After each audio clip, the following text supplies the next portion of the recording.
Welcome to Car Shopping Insider Strategies. I'm your host. I'm known as Deshone the Auto Advisor. If you have 60 to 90 minutes to spend with us, we're going to talk about how you can make sure you're saving thousands on your next car, not just your next car, but every car you get for the rest of your life. I spent 10 years in the auto industry, 5 with Mercedes, 5 with General Motors, and now we do these streams Monday through Thursday. You can catch us at 12 p.m. Eastern time, and you can get your questions answered live. We do rebroadcast this show for those of you who couldn't make it, or if you want to share this with a friend or family, we'll rebroadcast the show throughout the day. But Monday through Thursday, we are live. You can meet us here to get your questions answered. So I welcome everyone. You're going to hear me talk about the sponsor of our show, which is my digital book. It's my new digital book. It's called Cars from Home, 7 Steps to Saving Time, Money, and Avoiding Dealerships. We've gotten hundreds of testimonials and we've gotten lots of reviews on this book. People like you using it to get below market purchases, below market leases, below market new cars, all from home. 99% of your transaction should be from home. That's how you put dealers against each other. That's how you see the whole market. The only reason you should be in a dealership is to test drive your cars, is to have your car appraised if you're going to sell it, and to pick up your car if that dealership doesn't deliver. So we're going to get into some serious Q&A. I see we got a lot of people checking in on TikTok. Good to see you, Cindy, Cowboys, Hoop U 42, EJ Mobile. You guys can feel free to start typing your questions. I have my man Dolan in the background moderating, and he's going to bring in all the questions we get so that we can make sure that everyone gets an answer. All right. So feel free to start typing. We do have a welcome special from my new digital book. It's normally $97, but for 30 minutes, you can get yours for $24. That's 75% off because I want you to have this information and I don't want money to be a barrier to you having this information. So you can get yours for $24. If you get to my TikTok bio, the Instagram bio, the YouTube comments, and the Facebook comments before 30 minutes, you got yours for $24. It's worth $97 and more, but $24 is better. I'd love for you to have that special. So feel free to start typing and we'll get to it. Nigel, Kodak, good to see you. Rob, Enrique, this is our Wednesday, May 7th live show. So for those of you who may want to know, are we actually live? I'm going to be saying the dates on the show just so everyone who is live knows that we are live and they can actually type your questions. So while you guys are typing, I want to tell you about this 7-step system that you want to be operating in. You don't want to be out here winging the car buying process anymore, the car shopping process anymore. This is 7 steps. Whether it doesn't matter whether you're a high mileage driver, bad credit person, good credit person, lease person, purchase person. 7 steps. First step is the most important question. How many years are you keeping your next car? This is the most important question because we need to know how are we going to beat depreciation. Depreciation is what we call the unseen expense. If you buy a car today for $40,000, you don't drive the car 1 single mile. You don't even drive it. Say you don't need it. You park it outside your house for 1 year. $40,000 car. Come back in a year, what's that car worth? Throw some numbers out there. Your brand new car, $40,000. It could be a used car too. You bought the car, you drop it outside your house, you never touched it. Is that car worth $40,000 1 year later? Didn't drive 1 mile. Didn't drive 1 mile.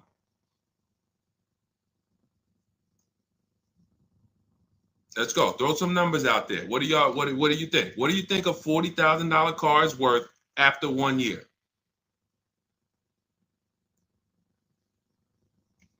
Let's go. All right. Come on. I know people. Let's get. I sometimes listen. I'm going to say this because y'all know I'm a straight shooter. For those of you who are just new here, I have to let you know, most of the people who have a hard time with us getting to the money, literally getting to the money. It's not a matter of the information. The information's proven. We got thousands of people using it. We got thousands of comments. We got hundreds of testimonials. It's the ability to focus. It is the ability to focus. We live in a world where it is very hard for people to focus, and that is where you lose. So I'm letting you know, when you come here to Car Buying Insider Strategies, you have to lock in. If you're going to be here, if not, you're not going to be able to win. You're not going to be able to use what we teach to literally dominate your car buying processes and have total wins, like Milligan, almost $30,000 off an electric car. Like, Just Ralph saving $5,000 off his brand new 2025s. He bought 2 of them. Dealerships dropped the price. The moment they came out, he got them back in December. They dropped the price on both of them over $5,000. Like, these are brand new high demand cars. You're going to see me share a bunch of people that like, whoa, those results look amazing. And these people are telling you they'll never buy a car any other way except the Cars from Home way with bids. But they focused. Whenever they met me on a video, social media video, hopped on a live, you have to focus. Okay? And that's how you're going to win here. So let me talk to the focus people. I see you, KSA. I see you, Nisi, on Instagram. All right. I see you, John. We got you on YouTube. Jay, we got your question coming. So that's the depreciation. If you buy a car for 40, your car is worth 30 a year later. It's worth 35 a year later. Even if you didn't touch it, you didn't drive it, you just literally parked it outside your house. So that means our cars are losing value daily, whether we drive them or not. So the reason why the most important question is our first question: how many years will we keep this next car? Because we need to determine, are we going to beat depreciation with a short-term lease, 3 years, or are we going to beat depreciation with long-term ownership? Well, thank you, Will Rosa. Shout out to the people liking the show. If you are a long-term person, that's where we are purchasing. So that's step one in the process. Before you think about, Deshaun, what about my old car? I need to trade that. Nope, you're going to see we don't trade, we sell. But before you think about, Deshaun, I want this car. How do I get the best price on that? Before I think about anything, we are thinking about how are we going to beat the unseen expense, depreciation, because that is what most people overlook, and depreciation kills them, and they don't realize how much depreciation has killed them until they come years later to try to replace their car, and they're like, wow, that's all my old car is worth? Who's had that happen? Who understands that every time you have gone to replace your old car, if you replaced it in 3 years, 5 years, 6 years, besides the pandemic, when every single car was worth $7,000 more than what it was really worth, so you could buy anything and you could win. Besides those times, isn't it more likely that you went to replace your car and you're like, whoa, that's all this car is worth? Man, that's all you're giving me? Because the depreciation has really, really set in, and we have not held the car long enough to have that win. So that's why this is the most important question. Then we move to equity assessment, where we get bids. Then we move to deal structure, where we structure, what does a great deal look like? What does it look like if I lease this vehicle and it's a great deal? Not these bad deals I see on commercials. What does it look like for me to budget and make sure when I go shop, I'm not going over my budget? In fact, I want to shop way below my budget. That's what we do in step 3. Takes us about 10 minutes. Then we move to shopping. This is the fun part. And I want y'all to understand something. Shopping is deciding what you want. It's not buying it. It's not buying it. Shopping is deciding what you want. Okay? And what we tend to do is we mix shopping with buying. When I was in the dealership, I would have people, man, Deshaun, I don't know how I ended up with a car. I just went to Home Depot. I was going to Home Depot. I said, let me stop by the dealership. And now look, I'm leaving with a car. That's mixing shopping with buying. We don't want to do that. And then we move to step 5, which is we're multiple offers. Multiple offers. So you're going to hear as you stay on the stream and as you understand what we do in the Cars from Home process and why people are saving so much money and they're so happy enjoying their process is because of those 2 words, multiple offers. It puts you in control. It puts you in the driver's seat. It makes you feel like you are the prize. You're not begging anymore. Who's been in a dealership feeling like, man, why am I begging these people to take my money? Will anyone be honest? Anybody be honest and say, man, anytime you've been in the dealership, have you ever felt like, why am I begging these guys for me to give them $20,000 of my money, $50,000 of my money? So what we're going to do is when you start getting multiple offers, you're going to see, whoa, this thing flips on its head. Now they're coming to me. Okay, so this is just initial mindset of the difference with the Cars from Home process. Step 6, we go and tie up our paperwork. Again, if you notice, all of this stuff I'm talking about is done from home. The only thing we do in that dealership is test drive, come on home. And you're going to start now enjoying your test drives. So you probably can't even, you've probably been scared to go test drive. Sean, I'm scared to go test drive. I don't want to, because they're sitting you down. Thank you, Paul. Thank you, Paul Sperling, for being honest. I see you on Facebook.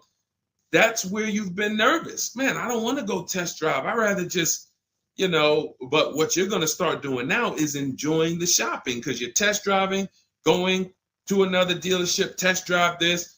Sometimes people go with their families and say, hey, family, good news. We're going to go out this weekend. We're going to test drive a bunch of cars and we're going to decide what the right one is for our family. The kids are happy, wife's happy, husband's happy. Yes, let's do it. Get to the first dealership, test driving the car. All right, what do you think, guys? Oh, it's okay, it's all right, it's nice, we like it. Okay, now the kids think we're going to see 3 vehicles.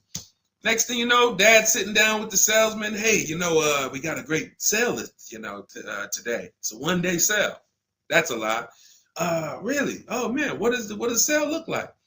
Oh man, and for those of you know, I'm not the public. I'm an insider, so I'm telling you from being in the dealerships. You get what I mean? Like I respect people who never were car salesmen and they're trying to teach you guys how to get the best deals. God bless their hearts. I'm telling you from inside.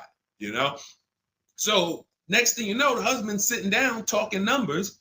Kids are like, hey, Dad, what happened? I thought we were going to, hey, hold on. Daddy's working out a good deal here. Hold on. They got a 1-day sale. Not realizing they've completely taken you off your shopping process, which is your power, deciding what you want. And then once you decide what you want, you have multiple dealers compete while you sit at home. Right where I'm at, right where I'm sitting is where I have made my last probably 5 car deals for myself and my family from right here. Bids. So now that we open it up, we gave you a little mindset of what Cars from Home is about. We got questions coming in. I see Jay on YouTube. I see Robert on TikTok. For those of you who want to know if we're live, we are live. It's our Wednesday, May 7th episode. We're live every Monday through Thursday at noon. But you might be watching a rebroadcast and you might have someone ask the same question that you're going to ask because we do replay the show throughout the day for those who couldn't catch us live. All right. So Dolan, let's start bringing in these questions. I see we got some coming. And Instagram, you guys type your questions. We're live on Facebook, YouTube, Instagram, and TikTok. All right. What do you think about the Flex Car Leasing Company? Let's see. It's Flex Car Leasing. All right. See if we can find out about Flex Car. Live large, spend small. Sounds like a good quality lease.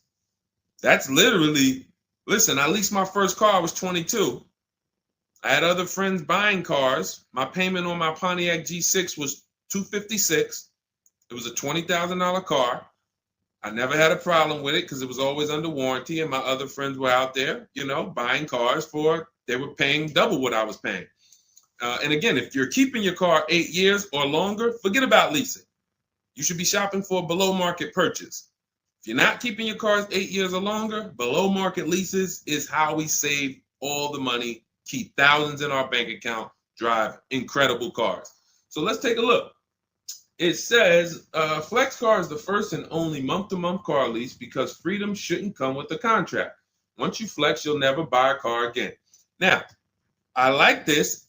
We're just judging it by what do we get to drive? Here's how you judge leasing, y'all.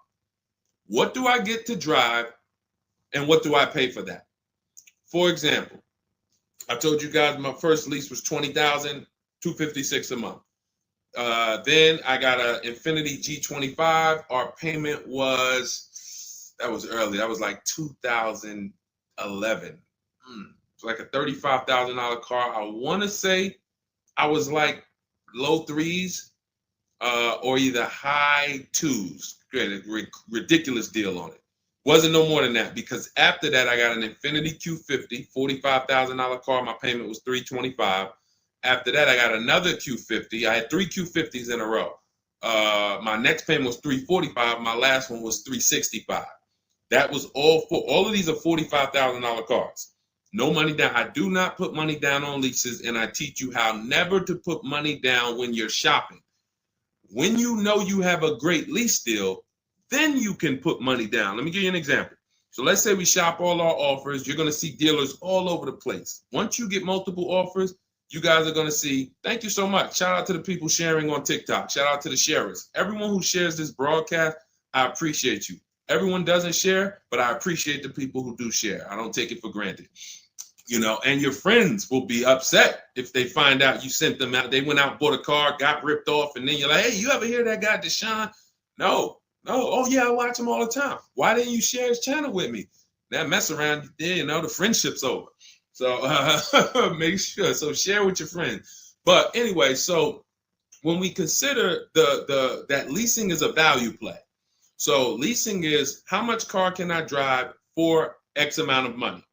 Because that's all we judge it by. It is literally nothing. We're not in love with these cars. We are not keeping these cars for more than we should not be leasing something and saying we love it. Because if you love it, you mess around and lease something that has a bad lease program, and then you're driving a car overpaid for it because you like.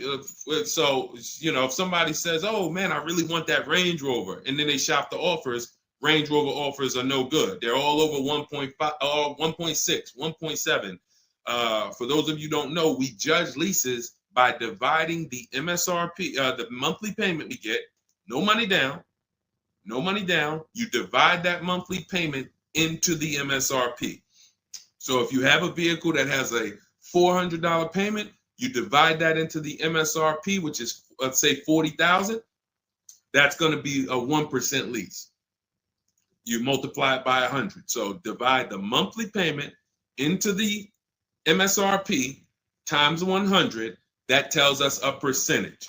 So once we get that percentage, we can see, is this a 1% lease? Is this a 1.5% lease? Is this a 1.2% lease?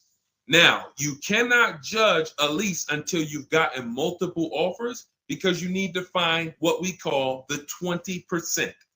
What are the 20%? Anybody know what the 20% is? And we're still talking about this Flex Car leasing program because if we can lease cars through Flex Car and they're 1% leases or 1.1 and 1. If you get to drive these expensive cars, but you're only paying 1%, 1.2%, 1.1%, less than 1% of the MSRP on a monthly payment, you don't have to tie up all your money. You got cars under warranty, no problems.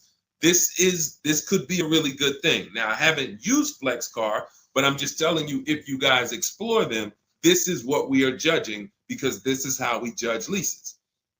Okay, there's nothing else about it. So you divide your monthly payment. You don't have to worry about taxes. Here's why you don't have to worry about taxes. And here's why you also don't have to. We're just talking about leasing. So let's continue to ask questions about used. I don't know if more people are just interested in leasing. Maybe you guys can help me out. Is it that more people are interested in leasing because we get a lot of questions about it? You know, we have systems for pre-owned cars. Shopping deals with getting below market pre-owned cars, getting below market new cars. Saving money with our bank bidding war, making banks and credit unions bid for our interest rates, selling cars to get our equity out, bidding. So we have all types of stuff outside of leasing, but I'm going to answer the questions you guys ask. And if Dolan keeps pulling in the questions and most of them are about leasing, then that's what we're going to talk about. Okay? So so here's the reasons why you never have to worry about what about the taxes and fees and what about the selling price? Do I divide the monthly payment into the selling price or the MSRP? Well, you're going to do it on the MSRP. That's that sticker price. I'm going to show you guys an example here on the screen so you can see. This is a sticker, window sticker, and you can see, Dolan, can you snatch that? Thank you so much, Dolan. The total MSRP right here, that's your MSRP. That is what you're dividing your monthly payment into. Now, the MSRP tells us the value of the car in the market. The MSRP tells us the value of the of the car in the market. It does not tell us what they're selling the car to us for and how much they've discounted it. That's reflected in the monthly payment. So you have a $40,000 MSRP. One person, one dealership, an 80% dealer offers us $600 a month for that. Okay, another dealer, 80% offers us $650 a month for that. No money down. Remember, always shop our lease deals with only first month's payment due at signing. Only first month's payment due at signing. You don't do anything else but first month's payment due at signing. And you tell dealers how you want your lease deals presented to you. You do not let them work you up a random lease deal. Okay, so you get your first month payment and you say, okay, one dealer says $650, $40,000 car. This is an average car. $600. Another dealer says $550. But then here comes this 20% dealer, $425. So now you're looking and saying, whoa, the percentage for the higher dealers is 1.4, 1.45, 1.6, 1. But this lowest dealer is 1.2, 1.1. What's going on here? Same exact car. This is the 20%. You've identified the 20%. They've identified themselves, and the lower sales price that they're giving you is reflected in the monthly payment. So so the monthly payment is where we can see the discounts, not the MSRP. So we divide that monthly payment into the MSRP, gives us that percentage, and we can see those with the lowest offers, lowest percentages have made us the best deal. And we always make sure we tell them, put your taxes and fees into the payment. Okay, now I have templates for this. So everything we do is by email. If you guys want to take this and use it, you want to try calling around, just remember this stuff. For those of you who do not want to remember it, you're like, Deshone, give me the blueprint, give me the step-by-step.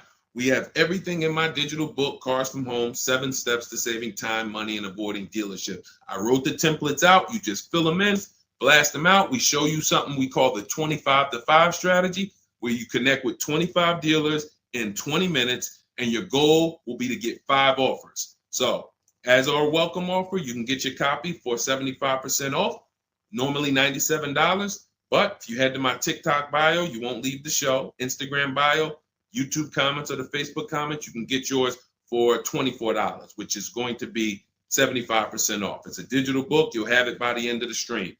Okay? But this is very important. When we're judging lease deals, whether it's through FlexPay, whether it's through an individual dealership, it does not matter. We are judging them based on value. And the lower percentage I'm paying to drive X amount of car, the better value that we're getting. Okay? That makes sense? Type $signs if that makes sense. If anybody needs me to go deeper on that, we can certainly go deeper. Okay? I just had to, there's somebody named Pop. We blocked him on TikTok. He said, talk too much drama to drive a car. He never say that with a house. And if he would, he's totally ignorant. And here's the thing.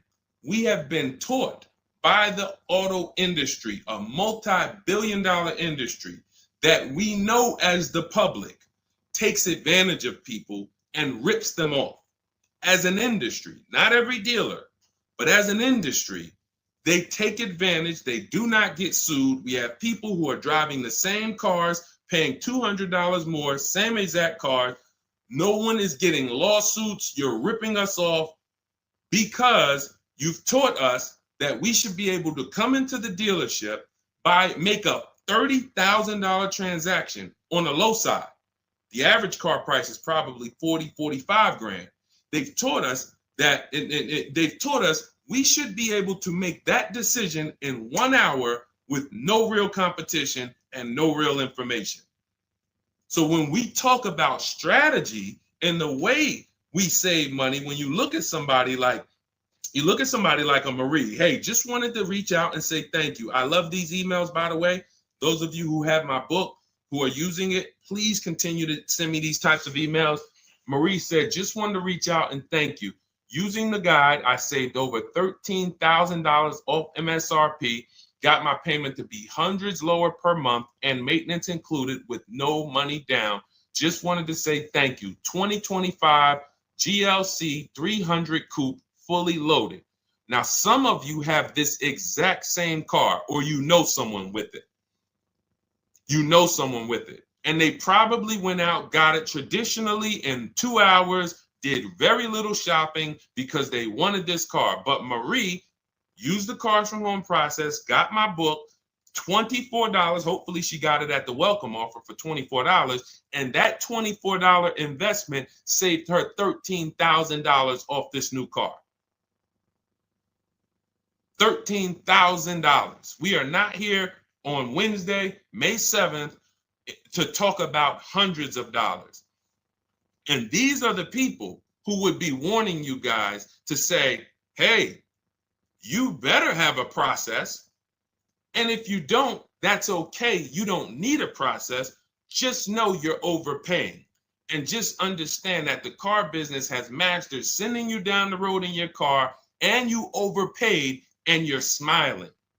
It's a very, very powerful business, multi-billion-dollar machine where you could send hundreds of people down the road smiling and they literally overpay. You just made $5,000 on them, $8,000 on them, $10,000 on them. That, you know, there's a saying in the car business, the happiest customers are the ones you make the most money on. That is a saying. So the happiest customers, the ones that are no, hey, listen, you got to do better, man. Hey, man, I'm still not happy because you still don't feel like you got a good deal. Those are the people that you make the least money on. Still making money on them because they're not comparatively shopping. But the ones who, oh, Joe, you were great. You made this so easy. Go see Joe, everybody. Meanwhile, Joe's making $8,000-$10,000 on you every single time.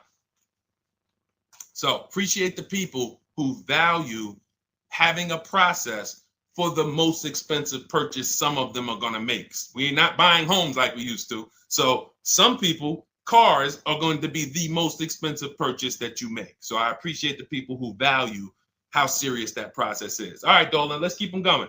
Next question. We got a lot more coming in. Lady V, how are you? What are the major updates for the car buying strategy? Oh, are you in Cars from Home? I announced Lady V, let me know, because it sounds like you're talking about a post I made to our private group.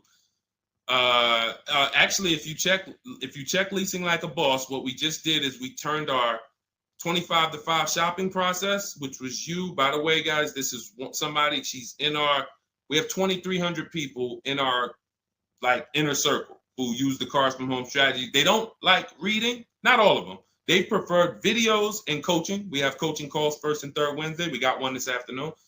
But what she's asking, I announced that we were upgrading again our process because we made it even shorter. And guys, we're getting cars in 45 minutes. We're getting lease deals in 45 minutes over a 3-day period, 45, 60 minutes. Literally, we are having people bid in a process that used to take us, even our people who are good. Like you look at somebody like Rosalie. Rosalie, some of you know if you've been on the stream, I continue to celebrate her. She got 3 cars. At once, she had to get 3 cars for her sons. A Nissan Rogue, $36,399 a month, sign and drive. CX-30, $28,000, $339 sign and drive. That's a 1.2% lease. And then Mazda CX-50, $40,000 vehicle, $420. 1% leases, and then one, just killing it. Probably. And then she got $6,700 selling her old leases. She sold 2 leases because in step 2 of our process, we teach you how to sell not just your cars that you own or that you finance. Who didn't know you could sell a lease? Type me. Let me ask this too. Who didn't know you could sell a car that you did not have the title for? It's not paid off yet. Let's ask both. Who didn't know both of those? Because I've seen people in my career that say, listen, Deshone, as soon as I make my last payment, I'm coming to get that. As soon as I get the title. And I'm like, where did you think that you had to wait for the title paid off to? So who didn't know that? So literally, I see you, Nina. Thanks for being honest. Appreciate you. All right. Thank you, yours truly. I appreciate the people who are always willing to be honest, because you're the ones who are going to really, if you can't get the bad news, you are literally not going to be able to get to the good news. Like, you got to realize the people who they have a very tough time is they just think, Deshone, I know way more than you. Even though you've been in this thing since 2006, you got all this experience, you done worked for this, been a finance manager, had your own brokerage. Deshone, I still think that I know this more than you. Very tough time helping them. But other people, you guys can win very simply. So when we look, she's asking, we were getting these cars in roughly an hour and a half, 2 hours from home. Now I'm doing it in about 60 minutes, but I created a quicker process, cut some things out, and we just are uploading new things to our membership page that are going to have people literally popping in over a 3-day period. Morning, 10 minutes, afternoon, 10 minutes, evening, 10 minutes. You do that by your second day, you're going to have 5, 6 offers, 7 offers, and be ready to close the deal. Like that quick. That quick. I'm always about quicker. Deshone, y'all getting cars in an hour and a half from home. Yeah, but can we do it quicker? So that's what we got. So check Leasing Like a Boss, and you'll see some of the new videos already in there. And thank you, Daniel. He said it's worth the price. And it's in the book. So very important to understand. Everything we're talking about, guys, you can get it for $24. If you get to the book before the 30-minute welcome offer expires. This is the same system. Some people just like videos and coaching in our community, 1,600 people in it. They want to be in that. Like, let's do this together. Let me ask more questions. We can't answer questions for people who have the book. Unless you pop on a live and you catch me here. So thanks, Lady V. But yes, check out the membership page and you'll see all of the new videos in day 5 for the 25 to 5 strategy. It just got quicker. All right, go ahead, Dolan. Pull the next one up. All right. And every time y'all hear something that you like, can you continue to run up these likes on TikTok? Appreciate it. I see we're about 300 now. But if y'all can continue to run those likes up, it means a lot. It lets TikTok know, hey, they're talking some serious stuff over here. Let's bring some more people over here so more people can benefit. My man Paul Sperling on Facebook. How are you? Are there dealerships that won't allow you to lease unless you use their financing and not use your own credit union? This is a great question. Wanted to know if it was true because Genesis Salesman told me that. Great question. So Paul, with a lease, we must use the dealer's bank or the manufacturer's bank. It's not like a finance where we can go and we can get our own financing. We can shop around for our own financing. And the reason we're doing that is to make sure that they're not overcharging us for the financing. So we have a process we call the bank bidding war, where we strategically let tons of banks and credit unions shop our credit without it lowering our credit score with all these inquiries. And we do it within a window, and it allows it to only show, it only affects our score as one hard inquiry. So these are the steps we take to make sure we are not overpaying. Thank you, y'all. Yali 288, #1 gifted badge. Appreciate you. But on a lease, it's different. We must go through the dealer's bank. Now, here's what could happen. With a lease, there's something called a money factor, which is an interest rate. That's an interest rate on a lease. It's called a money factor. Now, dealerships, if they know you are not shopping, and some, the 80%, even if they know you're shopping, they're going to mark up the money factor. So they're going to create and quote you with a higher money factor. This is why going in and asking for the invoice does not matter. You don't know what the hidden money is. What are the rebates? What is the incentives? What is the money factor? You don't know. Did you mark it up? Did you not? Can't see it. It is totally undisclosed. There's no way for you to see it. So how do we make sure this doesn't happen? Multiple offers. Because when we know you're shopping now, and again, you're going to see as you guys get multiple offers, sometimes it's not going to matter. You're still going to see offers that are extremely high. And you're like, these guys are still quoting us high, even though they know we're shopping. Correct. Because this is what they sell their cars for. And they will sell this car to someone else for the higher price who does not have strategies before they discount it to sell it to you. They would much rather say, Mr. Customer, that's my best deal. I'm sorry if it's not in your budget, but that is my best deal. They're not lying because they're going to sell that car to someone else who does not have strategy, who will gladly pay it. But once you begin to shop around, you're going to see, like I have a market report up. Can you snatch that question down for 1 second, Dolan? There's a market report up here on the screen for an Infiniti QX60 Lux. It's a $61,000 vehicle. Now we can see so far, and this was literally when we got 4 offers. Now what you're going to be getting is at least 5 to 7, and then you make your decision. Only vehicles that are very scarce, you're going to see less than 4 offers, or less than 5 offers. And then at which point, we usually make a decision on, do we want this vehicle or do we want to hold off and maybe check back next month, because we need competition. But in most cases, you're going to see plenty of offers come through, 5 offers, 7 offers. This is how most market reports look that we prepare. We prepare these for people, and this is what we teach you to do for yourself.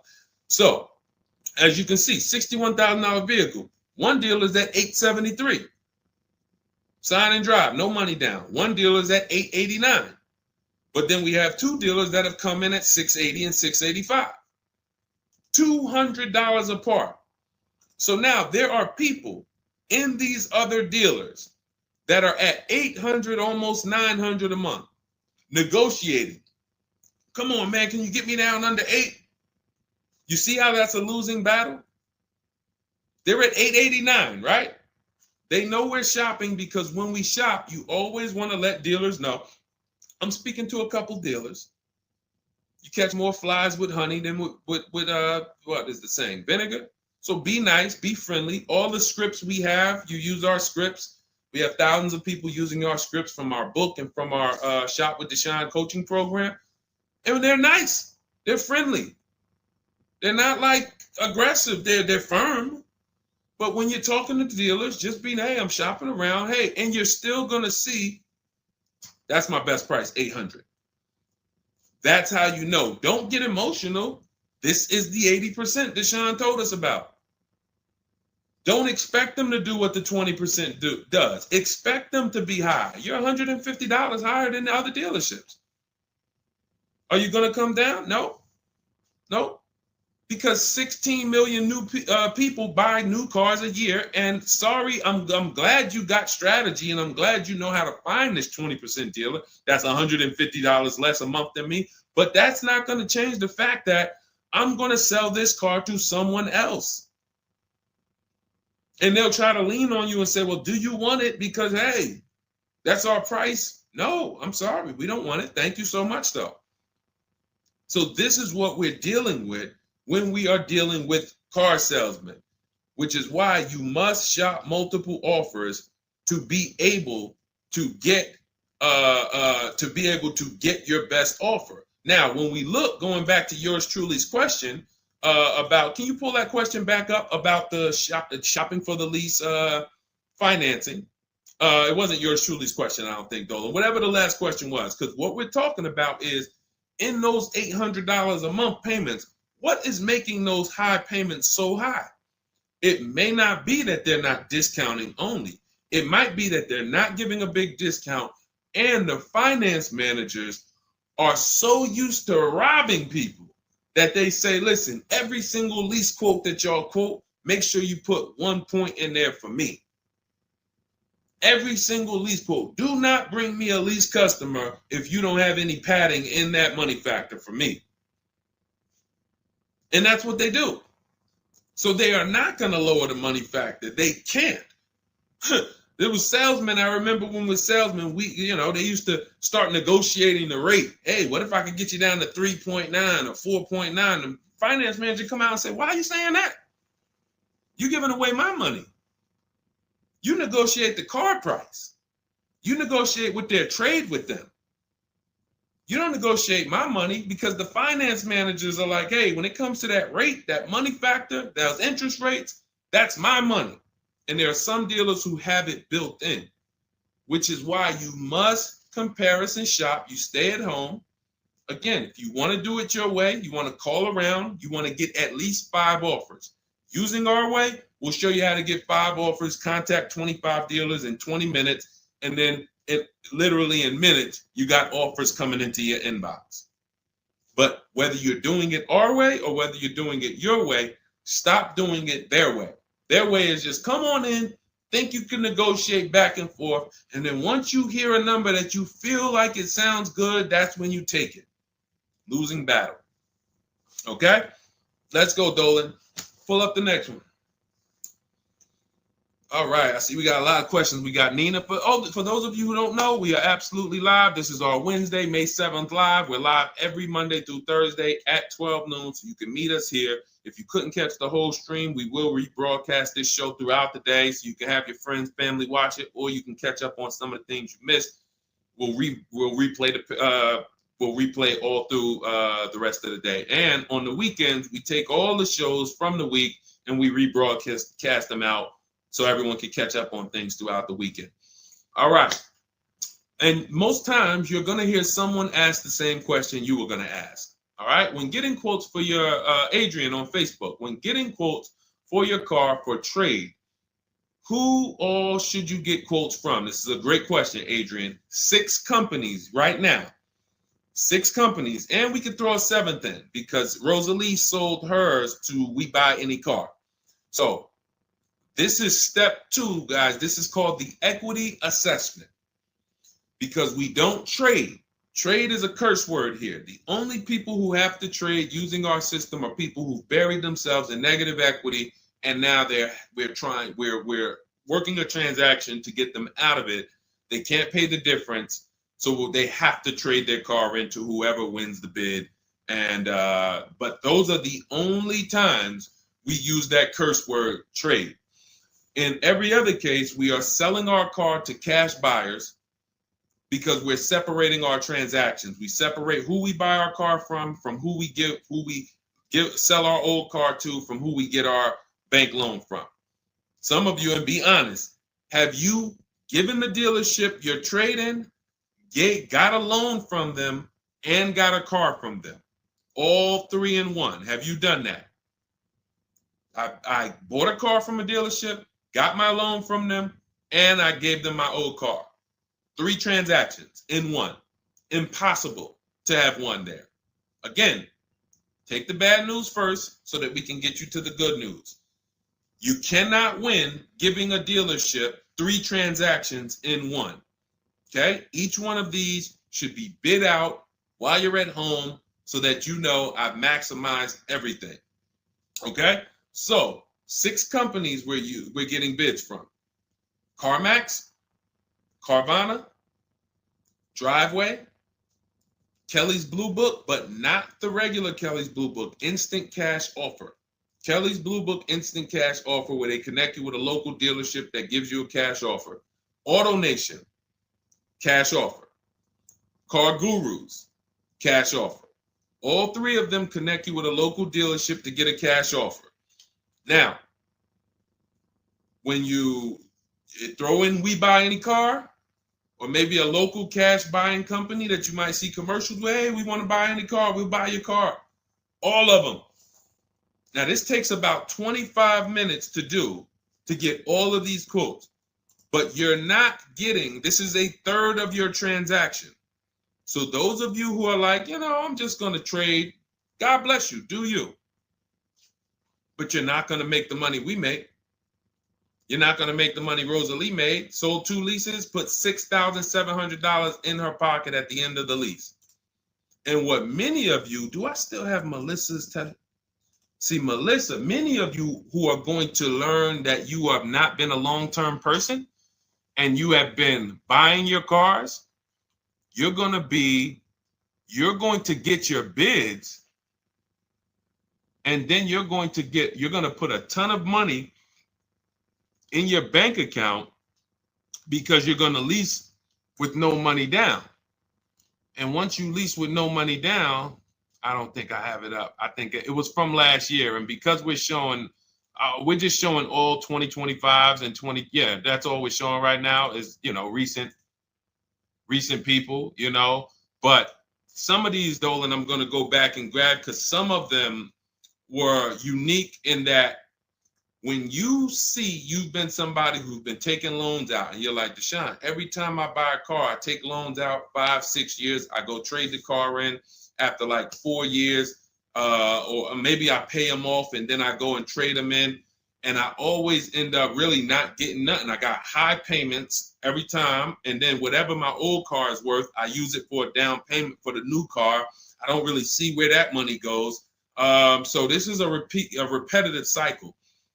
What you're going to do is actually get your cash bids, realize, all right, I've been breaking the 8-year rule. The 8-year rule says if you're not buying your next car to keep at least 8 years, you should be getting a below market lease. That's what you should be shopping for. That's going to save you thousands upon thousands of dollars more, and you're going to drive better vehicles. If you're keeping your car more than 8 years, then you should be shopping for a below market purchase, new or used, based on your budget and your values. So the 8-year rule. So you say, man, I've been breaking this 8-year rule. I'm not keeping these cars 8 years. Let me go and shop for my below market lease next time. So my normal car that I would normally trade in, not really see where that money's going. Now I'm going to bid that out to CarMax, Driveway, Carvana, Kelly's Blue Book Instant Cash Offer, Driveway, Car Gurus, and We Buy Any Car. I'm going to see the highest bidder. The highest bidder might be like, because Melissa, I think she made like $14,000. She had like a 5-year-old car that she would normally trade, but it was paid off. And she's like, all right, I'm not going to go and use this as a trade and buy something else. She gets like, you're going to have like 12 grand equity, 15 grand equity. Beautiful. And what's going to happen is when you shop for your below market lease, you're shopping with only first month's payment due at signing. So you find your lease, you've already been paying super high payments because you've been purchasing. Now you're like, whoa, I could drive this new car and it's $200 less than what I've been paying. I don't got to put no money down on this thing.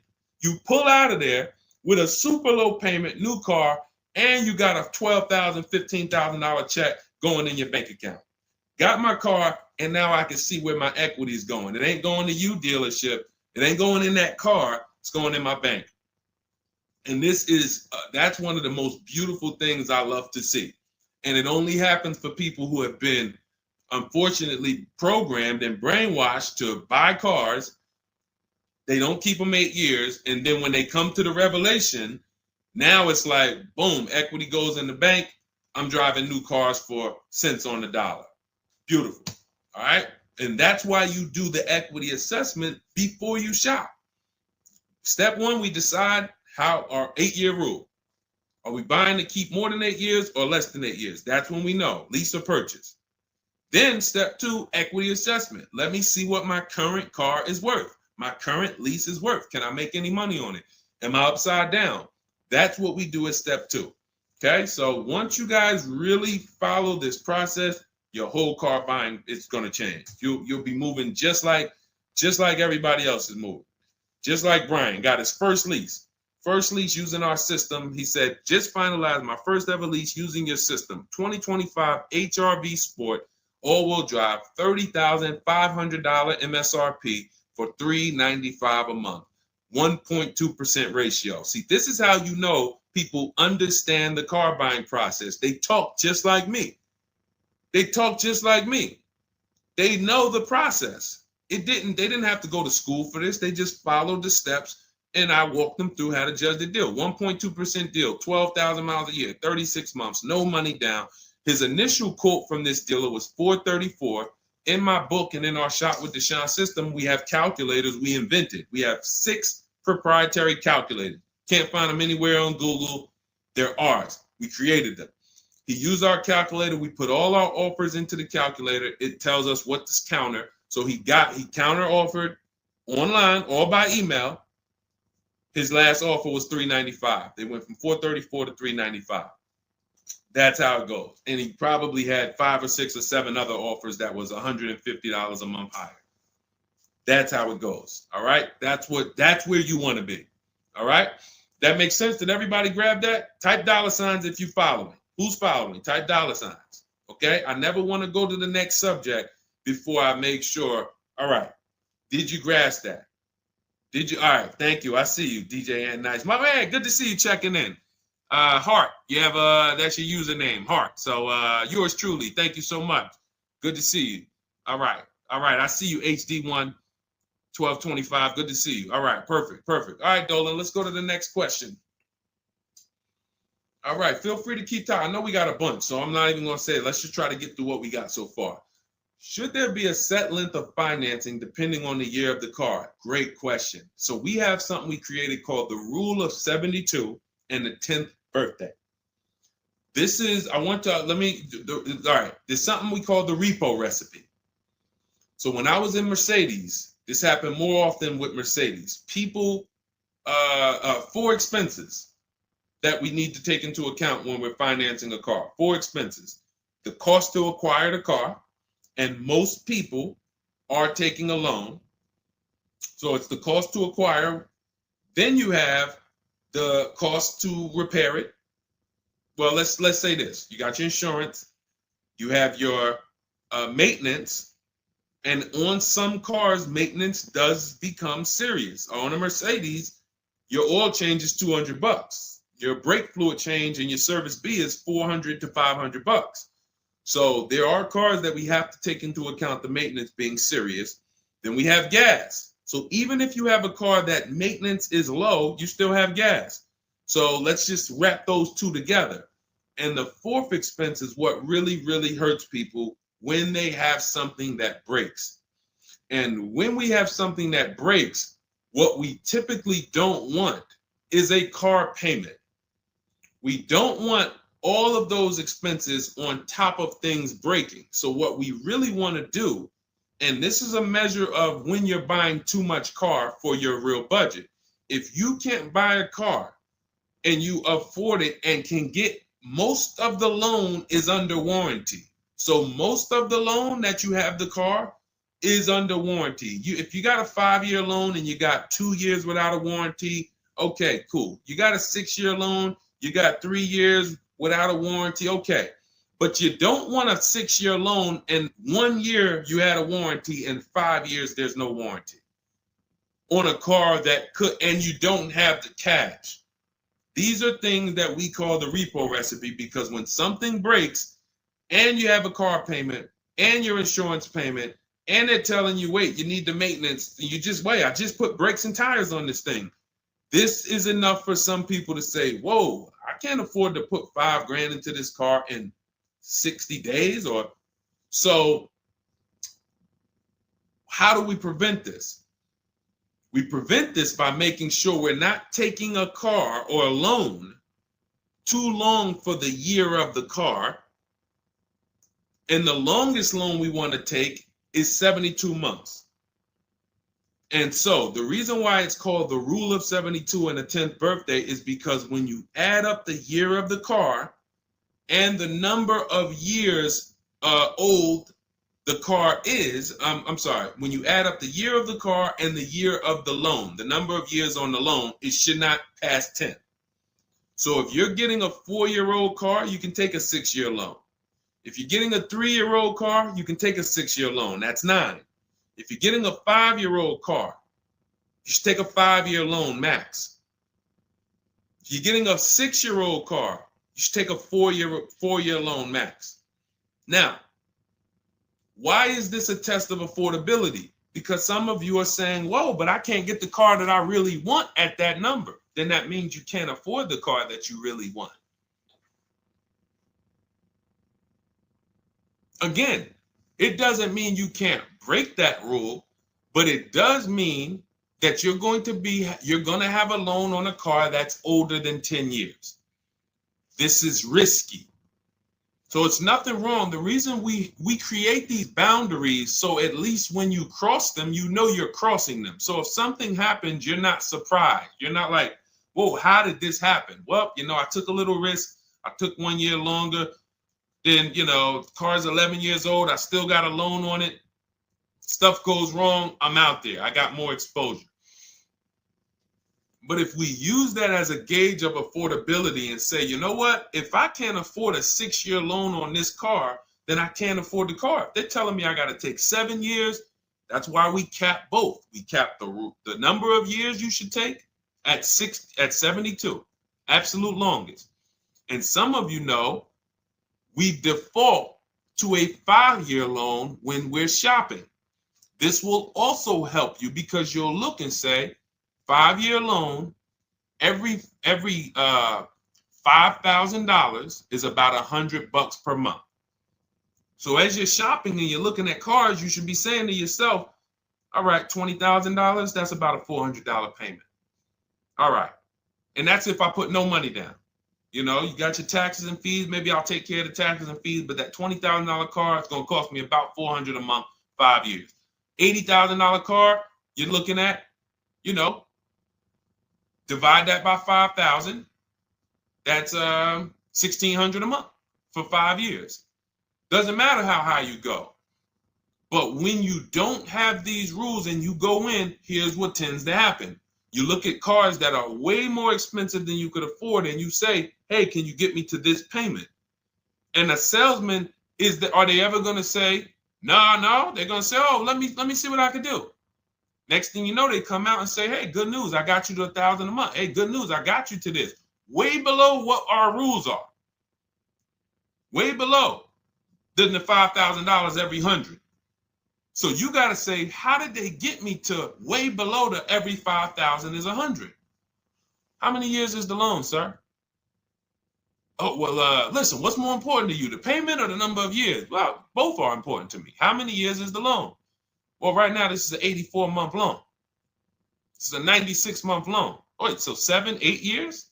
8 years, 9 years? You're talking like, yeah, well, and that's how you get jammed up. So if you keep these boundaries in place, longest loan I'm going to take 6 years, 72 months. When I'm shopping for a car, if I'm purchasing it, not leasing, I am looking and saying every $20,000, every $5,000 I'm going to borrow, it's going to cost me about $100 per month.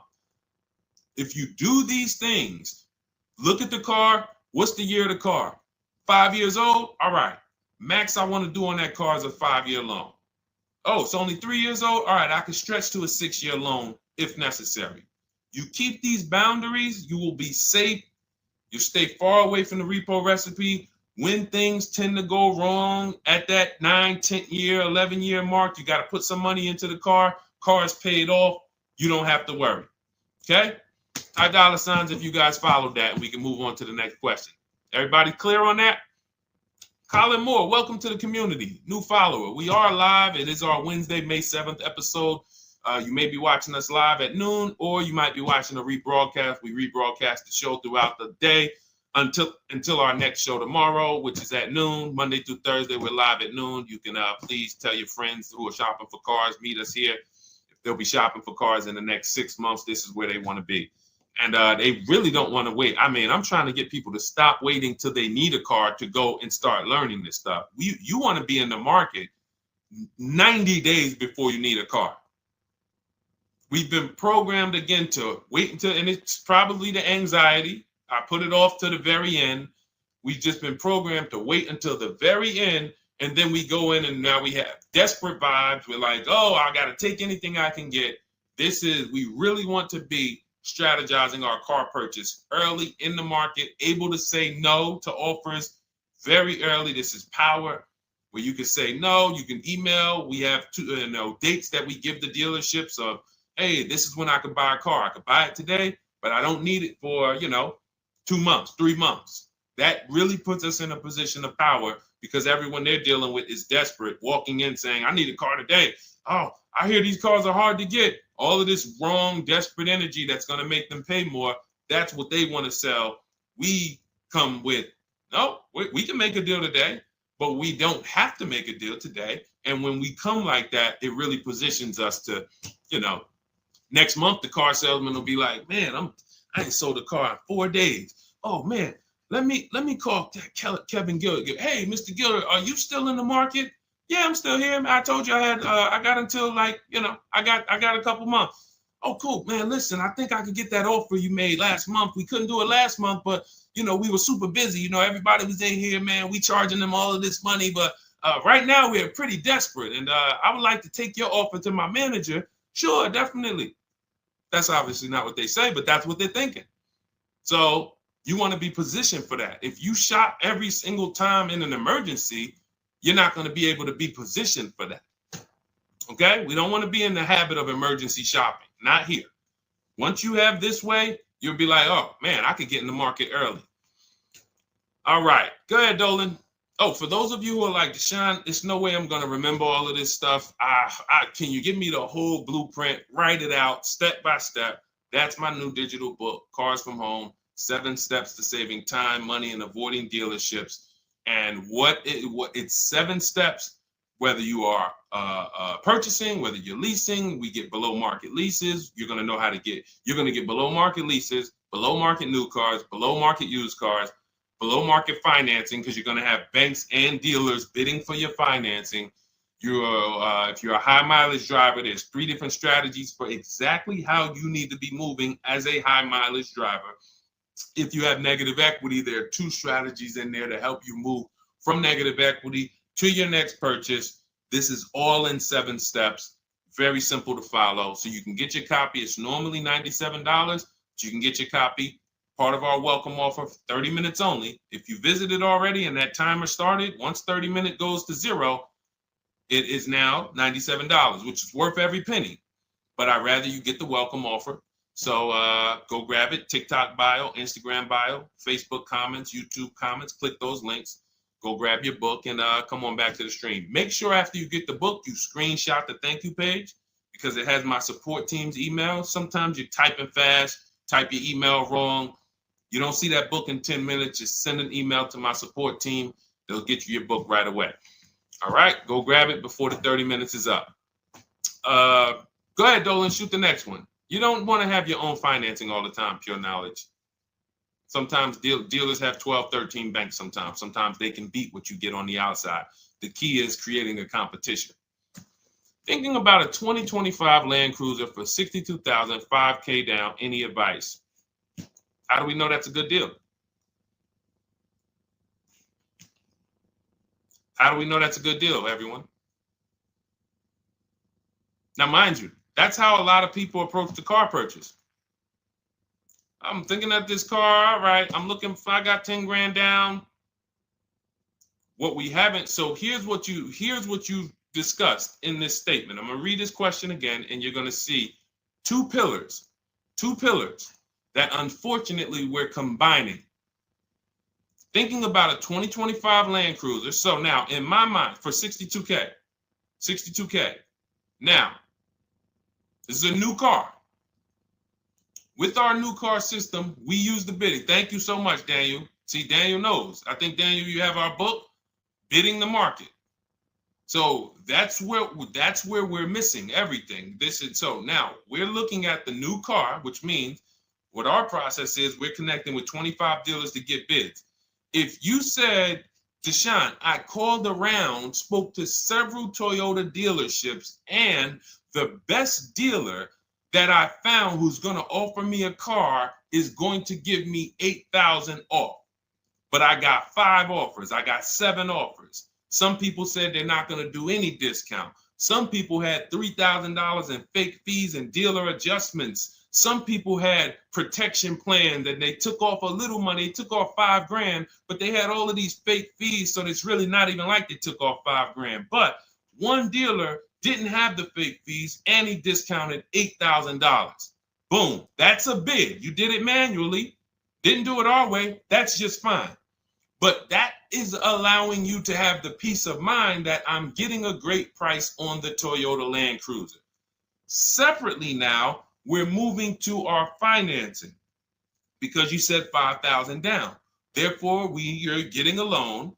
So we would now have banks and credit unions bid to now submit offers to you within a 24-hour period. You have all these banks, credit unions online bid for the loan, get the best interest rate. We give the dealer a chance to see can they beat it. In which case we bid out the loan, we bid out the car purchase, and now and watch this. I'm home doing that before you even get home from your dealership. One visit, you're in the dealership 3 hours. I'm popping into my email minutes at a time, 15 minutes. I'm hopping on. I'm getting banks to bid in an hour. Everyone's bidding. Boom, boom. I'm getting dealerships to bid. You're still at the dealership. You're just meeting the salesman. You're still wondering, do they have a black one? Hey, he said he had a black one. He was going to pull it up. All right. He comes back with silver. Oh, you don't have black? Oh, no. Well, listen, somebody's trying to dig it up in the back. You know, we're going to see. Why don't you drive this one and then maybe we'll see. Okay, listen, I'm here. Cars from home people, we here moving. We already gotten offers coming in. You still waiting for a test drive. This is how we move. So not only is our process and the way we shop the key to getting all these offers, like again, you look at somebody like well, this was crazy. Val Boss lady, $51,000 vehicle, zero maintenance, zero time. Look, she got a 1.1% lease on that. Let's look at where's Sean? My man Sean, because Sean was actually one of the look. $72,000 vehicle, he saved with the rebate and with the dealer discount, he saved $21,000 off of it. $21,000 off of it. He's sitting here chilling at home. Dealers, I'll take off 3,000. I'll take off 5. I'll take off 10. Oh, I'll take off 20. Whoa. So it's not only is it the money that we save, it's an easier, more fun process. So that's what you need to do. Like step out of that old way, understand that I need to get multiple offers for the Toyota and I need to get multiple offers for my financing. And I do that right here from home where nobody can come into my house and say, hey, you get into the dealer here. What are you doing there trying to shop from home? We see you. You're not going to break our programming on you. You better get up right now and walk into this dealership so we can charge you more. Who's going to do that? While you in your living room, while you at work. Dealers bidding while you at work. Never been to a dealership. It's freedom. Multiple offers. Yes, Lady V. That's my 2 favorite words. I swear, if I didn't wear unlearn, relearn, I'd be walking around with a shirt that said multiple offers. All right, let's go, Dolan. Shoot the next one up. We got time for a few more. Let's go. A few more questions.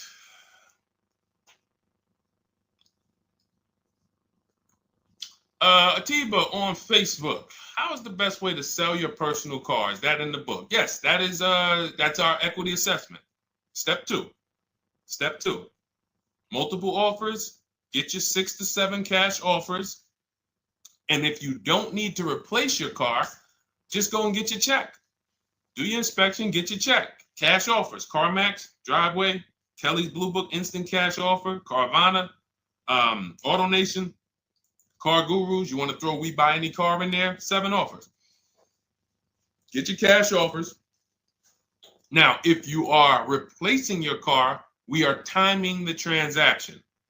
What that looks like is we get our bids for our old car, our current car, or our lease. We assess what our equity is, and then we go shop for the new car. And once we find the best offer for the new car, we then go in. We'll give the dealer a chance to match it, but they usually can't. Hey, I'm selling my car to We Buy Any Car. You know, they're giving me this. Can you beat it?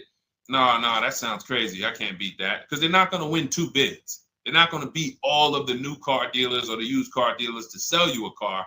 And then they can also beat all the used car cash buyers to buy your old car. They'll be out of business. So you go pick up your new car, drop off your old car, or go drop off your old car, get your check, drive over, pick up your new car. Maximize both transactions. It's a beautiful thing. That is the way it's done with us most of the time. Very rarely is the dealer we're picking up our car from the same one who's buying our old car. Very rarely. But yes, absolutely, that's in the book. All right, let's keep it going. Dolan, next one.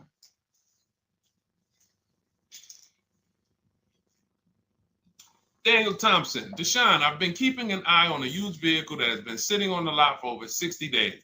What is a good amount to ask off the sales price without teeing off the dealership? Thanks for your time. So if you've been watching the vehicle, and this is the benefit of being in the market early, used car markets change, used car trends change. You can see prices going up, you can see prices going down, you can save inventory that you've been looking at. You know, I show you in our multiple marketplace strategy how to save the cars that you're looking at, create these save listings. Every new car that pops up, you get an alert for it. This is why when you know the market, like Daniel knows the market for this car, if he has on alerts, every new car that pops up, he knows about it first, and he can actually jump on that car quicker than anyone else, because other people will hesitate because they don't know the market. So they'll say, hey, what about this car? Oh, they just listed it today. It might not be a good deal. Well, Daniel will know if it's a good deal because he's been watching the market to know, yes, that's a good deal. No, it's not a good deal, because the really great deals where dealers say, hey, we're just going to move this car. We want it gone in 24, 48 hours. Those are not going to last. So literally, once they list them, you want to be able to say, oh, I saw that first and I know the market. Hey, you call. Oh, just got a cramp. Went to the gym earlier, dehydrated. Went to flex and my arm said, no, you're not going to do that. So, but once you know the market, you literally can jump on things fast. Now, in the case of also watching the market, in this case, we see a vehicle that's sitting. As long as we verified there's no bogus fees on it, only fees on a car we're purchasing, used car or new, should be tax, documentation, and motor vehicles. That's it. Tax, documentation, motor vehicles. In some cases, in certain states, you may see smog or something. Should be very small. Very, very small. Shouldn't be anything else for $300, $400, $500, $600. Tax, motor vehicles, documentation fee. Those are all legit fees. Everything else is a made-up fee to try to make money. Now, there might be some value in some of the things. We have a service plan that we added that we selling on all our cars. Okay, but we got to compare that to the dealers who don't have that stuff. So what you want to do is look at the low side of the market, the way we teach. So if you're looking at the low side of the market, Daniel, for example, and you see, all right, all the low prices are 21 to 22. The cars go up to 24, 25, 26. I see some up there for 27. Okay, but the low side of the market is 21, 22. And this is how we watch the used car market, because we want to watch the low side. Now, the low side is going to be where the worst cars are. What do I mean by that? Frame damage, salvage title. If you don't see a couple cars and you pull a Carfax and it says salvage, or it says frame damage, or it says 2 accident, you're not looking at the low side of the market. You're looking at the regular retail market, the regular middle of the market, the average prices. Because if you're shopping the low side and you're like, okay, between 21 and 22 is where the lower prices are, you're going to see some, oh man, look at these pictures. Now, car's all scratched up. Oh man, okay, man, this thing had 2 accidents.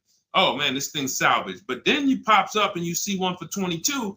You pull the Carfax. Carfax looks good. Maintenance looks good. Boom.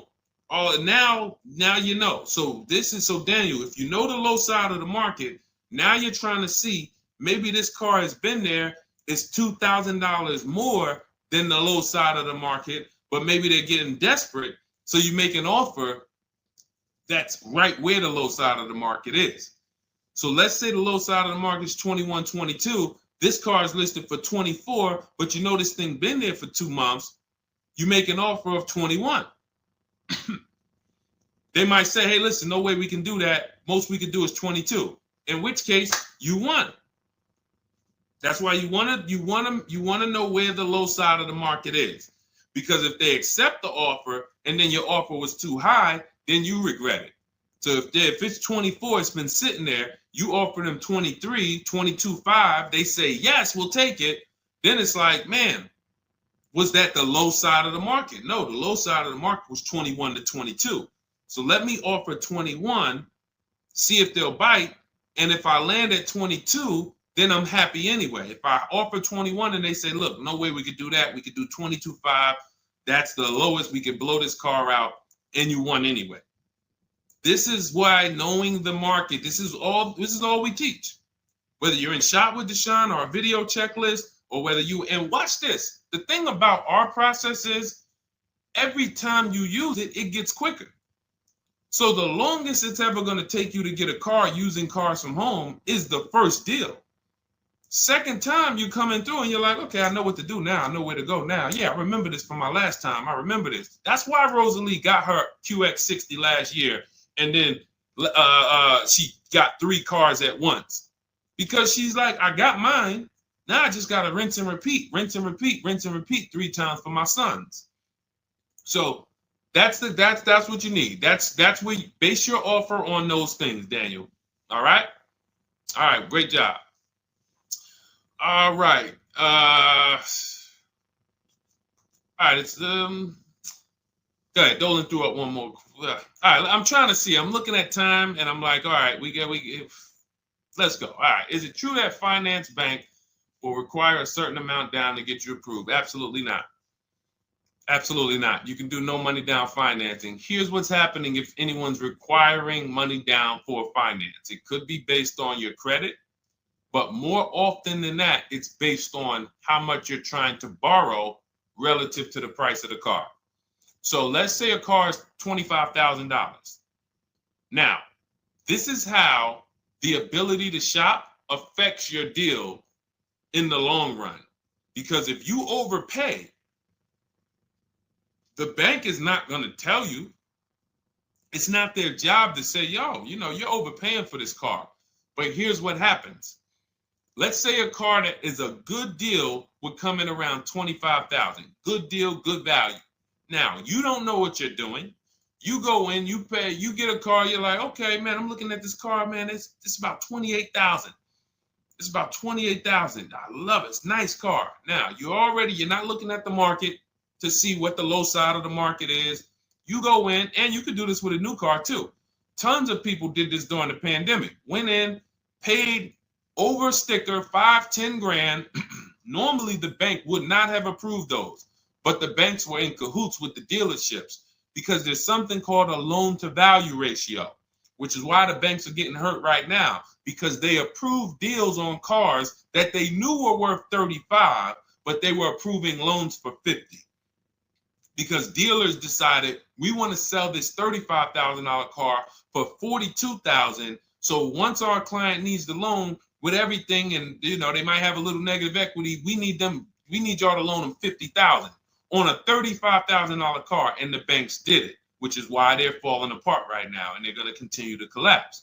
So when you look and say, whoa, if that's the case, how does the bank protect themselves? It should be loan to value ratios, which means this car that you're telling us you bought it for 28, your taxes and everything are, let's say they slapped on some fake fees on you and you're up there like, all right, man, I thought the car was 28. But when it's all said and done, I paid like 34 for it. Now you leave with that car for 34. The bank looks and says, well, you're trying to get it for 34. The bank looks and says, whoa, the book value on this car is only 23. So actual cash value might be, we could lend, the actual cash value is like 23. We could lend 25. I could see if somebody bought it for 25. We could lend that because they'll usually give you 20% above what the actual car's value is. So we'll lend on a $25,000 car, we'll lend you $32,000.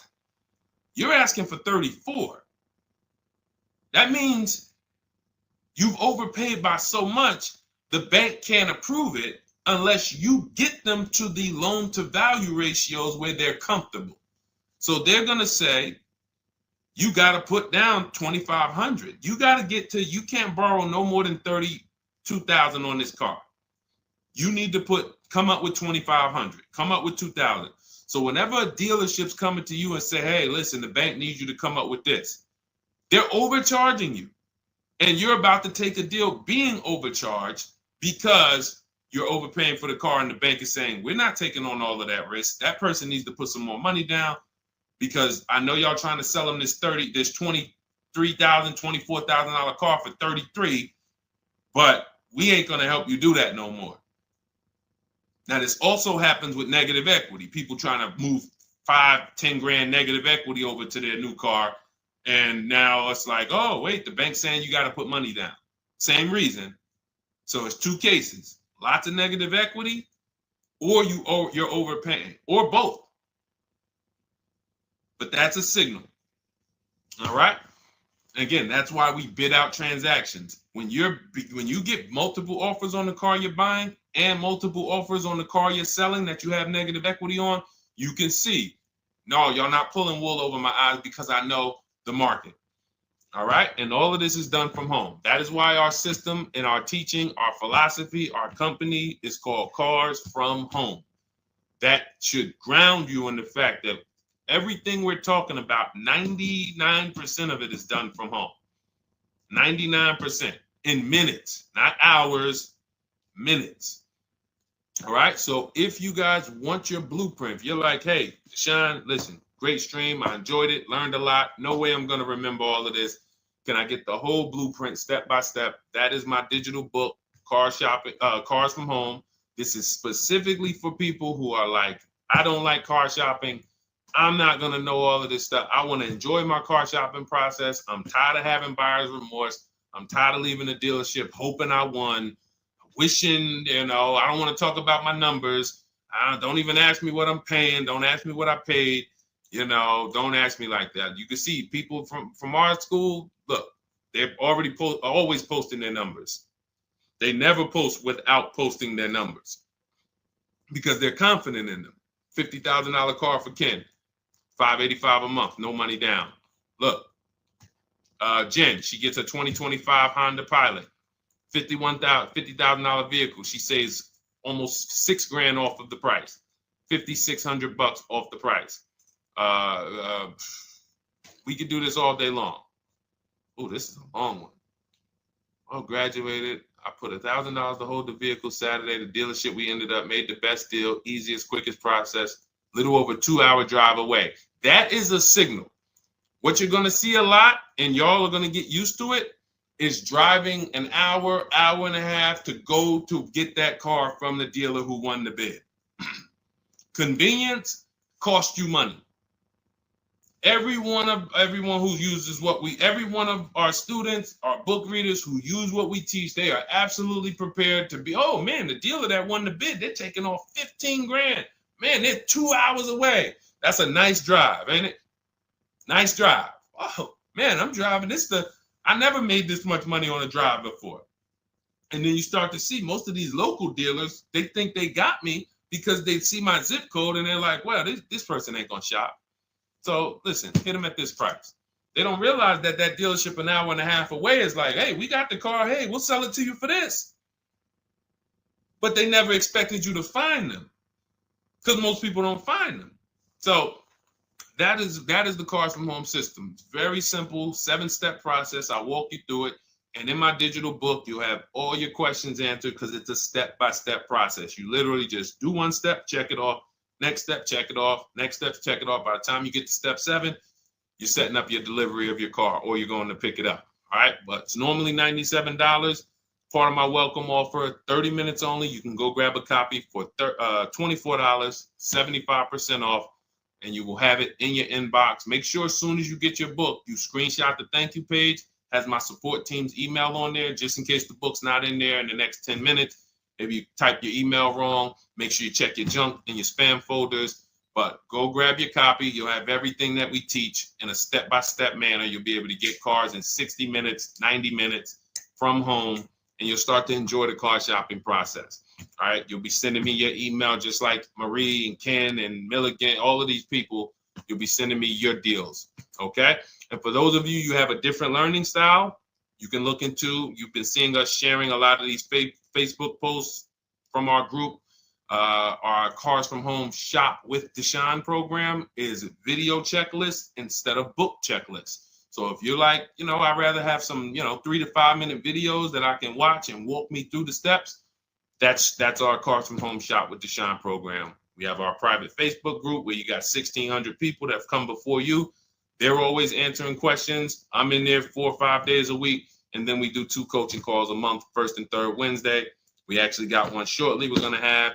And, you get hands-on guidance. So that's hands-on, and some of you might like us to totally shop for you. That's going to depend on if you qualify. I would rather teach you to fish. The only reason we created Done For You is really for the wealthy people. I don't want you paying us to go shop for you. I would rather teach you to fish. But I know there are people who your time is so valuable, whether it's the money you make per hour. I could show you how to do this in 60, 90 minutes, 2 hours, but you would still say, I'd rather you guys do that. I got money to make. I'd rather be with my family. I want to be doing other stuff. Here, I pay for services that I believe in. That's why we created Cars from Home Done For You. I would much rather all of you learn to fish so that you can do this over and over and over again. Teach your kids, teach your family, teach your cousins, teach your neighbors, so that everyone knows how to do this Cars from Home shopping process. Okay? But if you're in that category, in that class where you're like, Deshone, no, I'm that person, then you book a call with our team and see if we can help you with Cars from Home Done For You. All right, so that's our stream for today. We will be back. Lady V, I talked about the updates. I think you asked that question and then you jumped off the stream. So just watch the replay and you'll see. There's new videos coming to day 5. The 25 to 5 process is being updated. So just as soon as you asked that, we talked about that for maybe about 5 minutes on here. I guess you jumped off. But yes, we'll be back tomorrow, Thursday, noon Eastern time. Meet us here with your questions, and we look forward to it. We'll be rebroadcasting this for those who didn't catch the whole show. We'll be replaying this throughout the rest of the day, and I'll see y'all tomorrow. Thank you. Thanks, D.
All right, welcome to Car Shopping Mistakes Live. This is our Monday, May 12th episode. We are live Monday through Thursday at from 12 to about 1:30. My name is Deshone. I'm known as Deshone the Auto Advisor. And what I do is make sure that people like you never overpay for cars. That's what we've been doing for the last 4 years online. And I spent over 14 years in the auto industry. Worked for General Motors for 5 years, Mercedes-Benz for 5 years, had my own new car brokerage. And now I focus on making sure you have the strategies you need from the inside. So what you're going to see is my perspective is very different, being inside dealers for 14 years. And so you can feel free to start typing your questions. Again, we are live every Monday through Thursday. You can mark your calendar so you don't miss a show at 12 noon Eastern time. And no question is off limits. There's really nothing that I think is going to catch me off guard. So, feel free to start throwing your questions out. First of all, who's shopping for a car? If you're shopping now, or you will be shopping in the next 6 months, type me in the comments. Who's shopping or will be shopping in the next 6 months? Because what you're going to see is you don't want to wait. A big part of what I teach is making sure you're positioned to get great deals, which is not waiting until it's an emergency. Now, sometimes you have an emergency, your car is totaled, your car was stolen, you have less than 30 days with your rental car and you have to get a car. That's different. But we don't want to go into a $30,000, $50,000, $100,000 transaction waiting till the last minute. So who's shopping for a car? Let us know in the chat. Let me know. Hey, yours truly. Great to see you. Great to see you on YouTube. We are live on 4 platforms: YouTube, Instagram, Facebook, and TikTok. So I have my man Dolan, the best moderator in the world, bringing your questions in. So no matter what platform you're on, you can start typing your questions. Now, this whole stream is going to be sponsored by my new digital book. It's called Cars from Home. 7 steps to saving time, money, and avoiding dealerships. It's already 5-star rated. If you look on goodreads.com, thank you to everyone who has reviewed the book. You've sent me your stories. You sent me your testimonials. You sent me your deals. Continue to do that. I love getting those emails. It makes a big difference. People like Marie, she got 13,000 off using the book, using the steps. It's a simple do-it-yourself blueprint to really, really maximizing all the money in your car deals. And you can get a copy for the next 2 hours for 75% off. It's normally $97, but as part of our book launch special, you got your copy for 75% off, $24. So you can go to my TikTok bio, Instagram bio, the YouTube comments, or the Facebook comments. We have a link for you, and you can grab your book. You won't leave the stream. And you can come on back. Feel free to ask as many questions as your heart desires. All right. Good to see you, Nikki. Happy Monday. Great to see you. All right. So, okay, Dolan, let's start bringing in the first question. I want to check in on Instagram. And yours truly on YouTube asks, which fees can be negotiated on an offer for a used car? Great question. There's only 3 legitimate fees on every car when you're purchasing it pre-owned. Doc fee. Some people, you'll hear people say, "Oh, doc fees are made up fee." It's a legitimate fee. In fact, when you look on the purchase order, which is that long form after you get your car, you'll see it's oftentimes it's printed on there. So is it all profit for the dealership? Yes, it is, but it also is legitimate. Your DMV fees, plates, license, registration, and your taxes. So those are the legitimate fees. Now, what are not legitimate fees? Anything that's not those 3. The prep fee, the marketing fee, the service plan, internet fee. All of these things are absolutely made up. Absolutely made up. Now, what you're seeing now is you'll see, and this is why you never want to go into the dealership looking for a car that you didn't see online first. Online is where we create the competition. Once you're there, we've lost our leverage. That's why everything we teach is called Cars from Home.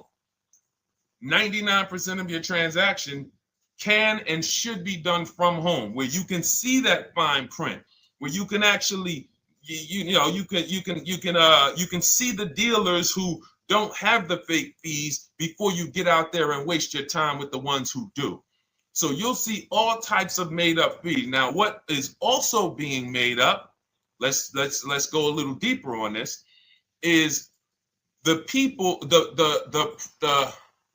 all right, if I put a mandatory service plan on my car, there's value there. It's not like the internet fee, which is just a ripoff, or the prep fee, which is just a ripoff. There's a service plan built in. Okay, then we have to determine if there's value there for us. There's a key replacement built in. But here's how I would like you to think, yours truly, and anyone who's in a similar situation. Anyone who'll be shopping for a used car, type the letter U. I want to drop a couple things for you to keep in mind and lock in. If you're going to be shopping for a pre-owned car, type the letter U. So yours truly, when we're looking at cars, what we want to do is we want to see, oh, sorry, hold on. Thank you to everyone who shared this broadcast with a friend. I appreciate it. If everyone shares with one friend, we'll change the auto industry in less than a year. So you want to look at, as you're looking online, you want to be able to see the low side of the market for the car you're shopping for. So let me give you an example. Let's say you're shopping for once you have your budget, you want to try to get as new of a car as possible. If you don't see cars in that budget, go 1 year back. I always like to do 100 miles. You don't want to just do this neighborhood shopping, because again, as someone who's been in dealerships, or who was in dealerships for 14 years, I can never be in dealerships now. No dealership I wouldn't want to work in a dealership, but there's no person who could tell you guys the unfiltered truth and be in a dealership. They're going to get fired. So, but here's what you'll see. The total cost is what matters relative to how much the car was when it was brand new. I don't want you to pay attention to what they're offering the car for, because that is a made up number based on algorithms and market. Who's ever seen somebody, sometimes you're on a website and it'll say, this car it's a fair deal, it's a good deal, it's a great deal. Who's seen that? That's based on an algorithm. It's not real value. Here's what's real value. Let's say you're looking at 4 Honda Pilots.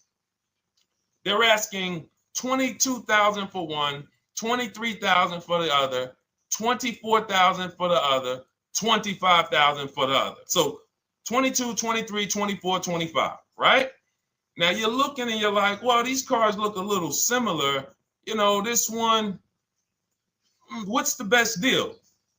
Once you get the new window sticker of that Honda Pilot, you'll see one of these Honda Pilots was $45,000 when it was new. This other one was $46,000 when it was new. But this other one was $53,000 when it was brand new. And that's the one that's actually giving me the biggest discount. That's the value. Without knowing the original price of that car, we can't determine what value we're getting in the price they're offering us. And when we don't do this, we make this mistake. We end up doing what some people did during the pandemic. They paid the same price for pre-owned cars as they were when they were new. Everyone didn't do that, but a lot of people did, because they thought this was my only option.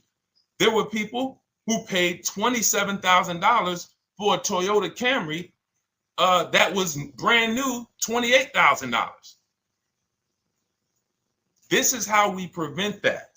When we call that in Cars from Home, in my book, the true value discount. And this is how I bought my Infinity truck. I was literally looking at 3 of them. 4 of them. They all had similar prices from 30 to 31.8. And literally the one of them was 46, one of them was 48, one of them was 52, and one of them was 55. So when you do that math, and I have a calculator in my book that does it for you, but it's simple. You just put the MSRP in and you create and you divide the asking price into the MSRP. And you'll see, oh, wow, this deal is giving me 42% off. This deal is giving me 30% off. So you see how simple it is now to shop when you look at it, when you're looking at it that way. Oh, this deal is giving me 30% off the original price. This deal is giving me 44% off the original price. Then you weigh those things out. Now, how? I know what some of you are thinking, Deshone, how do we get the original window sticker? You get the original window sticker. Some brands have it on the Carfax. They have a deal with Carfax. And then sometimes you can Google Maroney label. You're looking for this. I'll show a picture of Maroney label. That's a window sticker. This is what you're looking for. Maroney label. And you can do window sticker, new window sticker. There is a service out there that gets them for $5. Again, I'm not affiliated with it, but here's what you should be looking at. That $5 is like my inspection on a home. I'm only doing this for my top 3 to 5 cars. Top 3 to 5. And once I get that, boom, now, if you're not doing this, there's no way you can get great deals on used cars. It is literally impossible because all you're doing is basing it off of smoke and mirrors. So I'm here to tear back, to reveal this whole industry is smoke and mirrors. It's all about psychology, and it's not about you winning. It's about dealers making you think you won. Hold up. Wait. Wings Buff on Instagram said the audio is not working. I smell sabotage towards you. Let me know if the audio is not coming through clear. Let me know, and we'll try to adjust it. I don't know. Yes, exactly, Amanda. It's called real value. Real value. We call it the true value discount. That's what it's called. So it's biggest discount from the original price. So when you're out looking for pre-owned cars, your only mission is to look at, you can ask the dealer sometimes, hey, you got the original price of the car? Again, you don't buy a new car without it. Thanks, Creole Queen. I appreciate it. She said on TikTok, we're fine on TikTok. I don't know why it may be coming through different on Instagram, but maybe log out, log back in, and let us know if it's something that is just coming through on Instagram.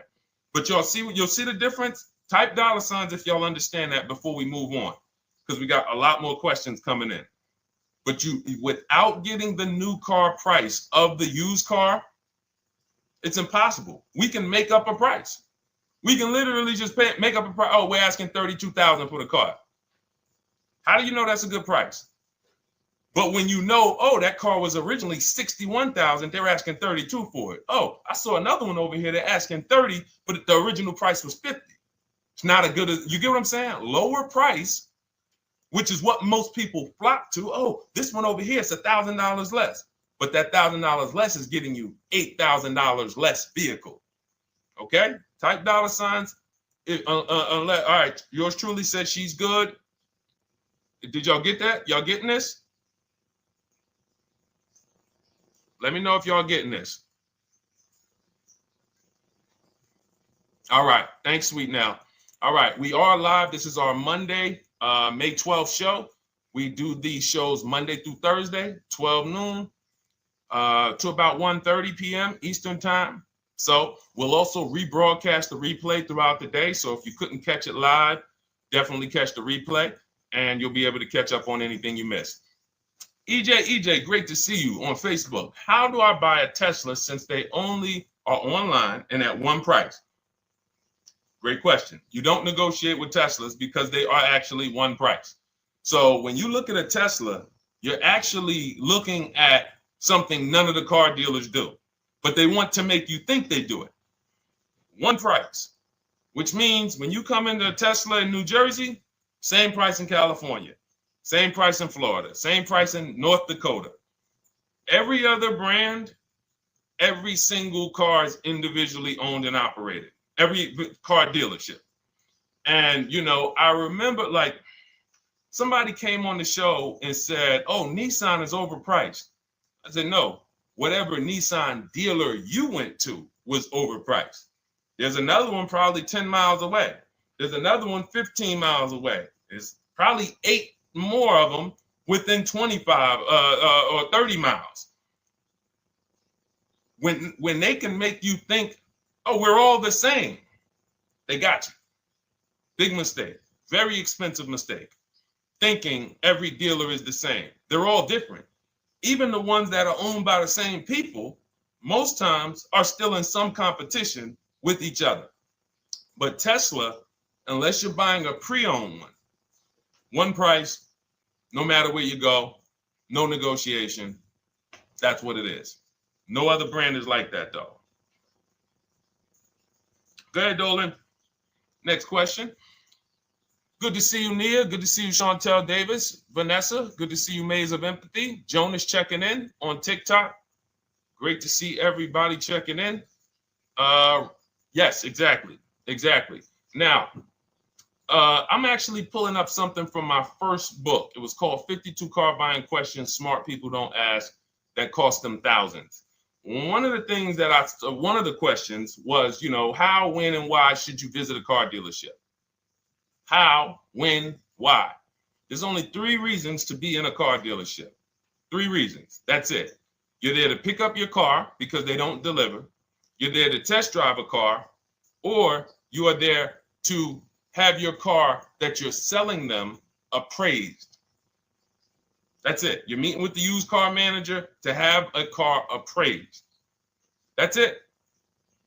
Everything else we do at home if you want to get the same results that the people are getting who are getting. Look, this is Christopher. Thanks so much for these resources. Read your entire book last night. I've already been underway trying to put my deal together. What a great book. I have my quotes together, and now I'm ready to take the next step with the calculator. Now, what he's talking about, notice he said I have my quotes, plural, because we teach something called the 25 to 5 strategy. You're connecting with 25 dealers. This is for new cars and leases. Different process for used cars. You're connecting with 25 dealers online. I'd show you how to do that in 20 minutes. This is not car buying school. We're getting these cars and these deals in literally less time than it takes you to visit one dealership and buy a car. You'll be there for 8-9 hours. We'll put in a couple hours over a couple days. And I'm getting them. Eventually, you'll be able to be as quick as me. I get cars in 60 minutes. Does not matter what I want. 60 minutes. If I'm following up on a deal a couple of months, maybe 90 minutes is going to take me. You'll get there eventually, but in the beginning, take you a couple hours from home. Because what you're doing is you're creating a competition. You're using the internet to create a competition. So we get 5 offers on every car. We will not buy a car without 5 offers, because the only way that you're going to see the 80%, we call them the 80%. That's 80% of dealers that are overpriced. The only way you're going to see that is to get 5 offers. It's going to blow your mind. That's when the veil is lifted. The first time now, if you want to do it your way, you want to call around, get the offers, call around, ask for it, try to not, fine, do it that way. As long as you talk to enough dealers to get 5 offers, because then you're going to see, whoa, they've been playing me. How is it that I'm shopping for the same car? I called and got the same. I called on this Hyundai Sonata. One dealer's telling me it's $480 a month. One dealer's telling me it's $450 a month. One dealer's telling me it's $420. One dealer's telling me it's $375. Another dealer's telling me it's $340. That's when you know you did it right. So and here's how you know you've done it right. If you don't see a $3,000 to $5,000 spread from your best offer, which we call the 20% dealers, to the worst offer, you didn't shop correctly. We have people all around the country, We've been helping people since 2021. In fact, during the pandemic, we had people really killing it because they were selling their cars for 7 grand, 12 grand more, putting that equity in their bank, doing leases, no money down. So it was a phenomenal time for people who had cars to replace and were making dealers bid to get their new cars. So doesn't matter the market. But until you actually do it, you're not going to, it's harder for you to believe it. You get what I'm saying? It's harder for you to believe, wait, you mean 8 out of 10 dealers are overpriced? 8 out of 10. That's why you must get 5 offers for you to see, wow. My highest offer is $200 a month more, and that's my local dealer. That's the dealer that's 20 minutes away, because oftentimes some of your closest dealers, when they see your zip code, they'll be like, oh, this person is not going to shop us. Let's give them this offer. It's that dealer that's 45 minutes away, an hour away, when they get your notification on their website and they're like, whoa, okay, this is a person in our competitor's market. Let's take this deal from our competitor. It's going to blow your mind.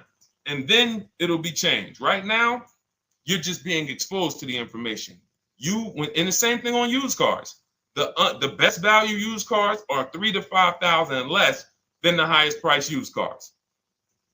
It's just what it is, because 80% of dealers are going to, even when they say it's their best deal, who's had a dealer say that to them? That's our best deal. That's the best deal we can do. Listen, that's the best deal we can do. Who's had that? Raise your hand. Who's in their car buying purchase, in their shopping, has heard a dealer at any time say, hey, that's it. That's the best deal we got, right? They're not lying. They're just not going to do, they'd rather you leave and they'll sell the car to someone else. Because they're like, we're not going lower than this. But here's the thing, their competition will. That's their best offer. It's not their competition's best offer. So it's very important to understand that. Okay? All right, let's go, Dolan. Let's keep it going. Next question. Oh, good day. I'm glad you got the book, EJ. Use it. Win.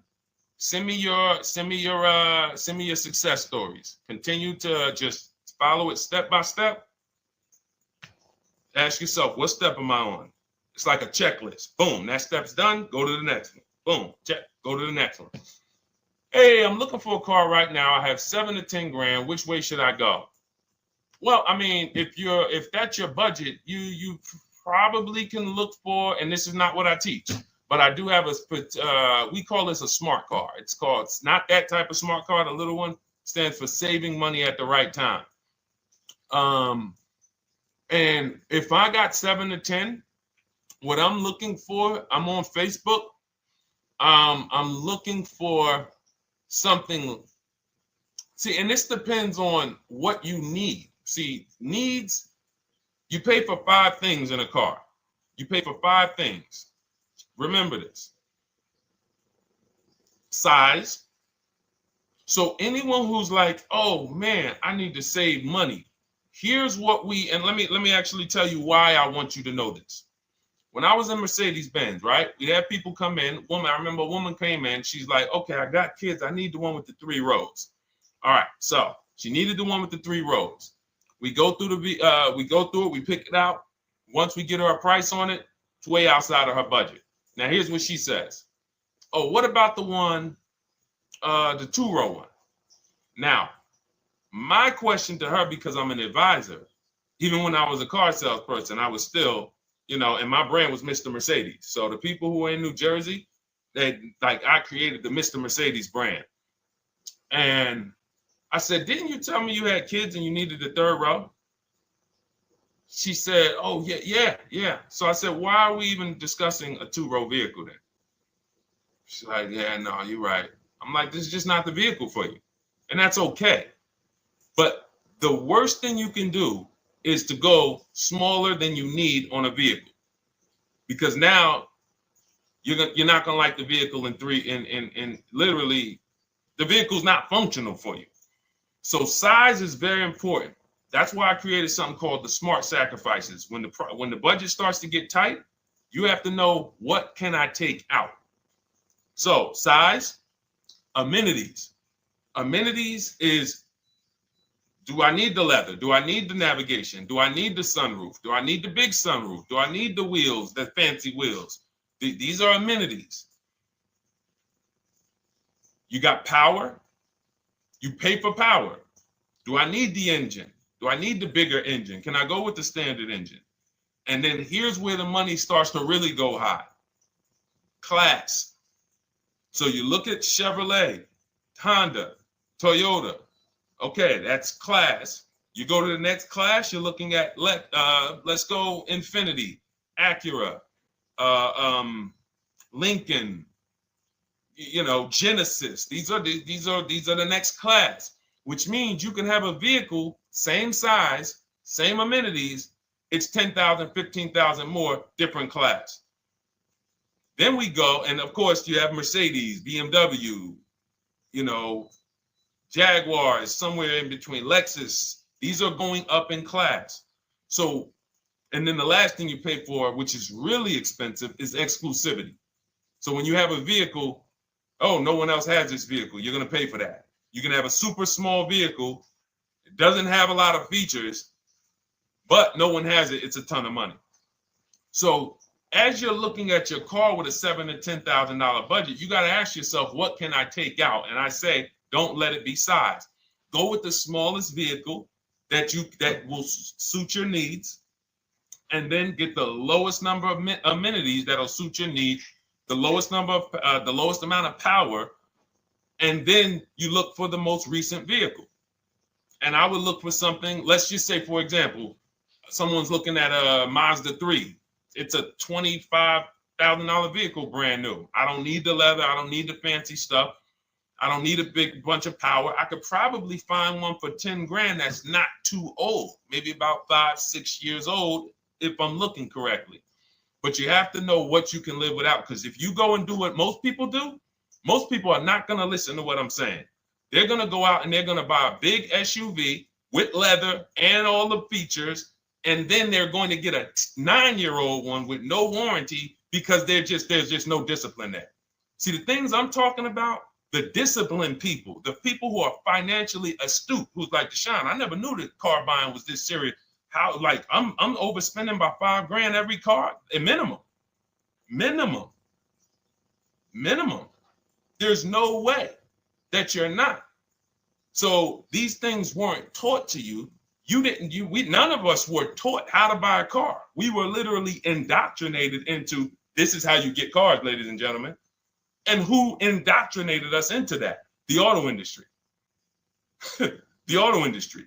No one told us, oh, create competition, shop for cars like you shop for other things online. There is an internet, there is. No one taught us that.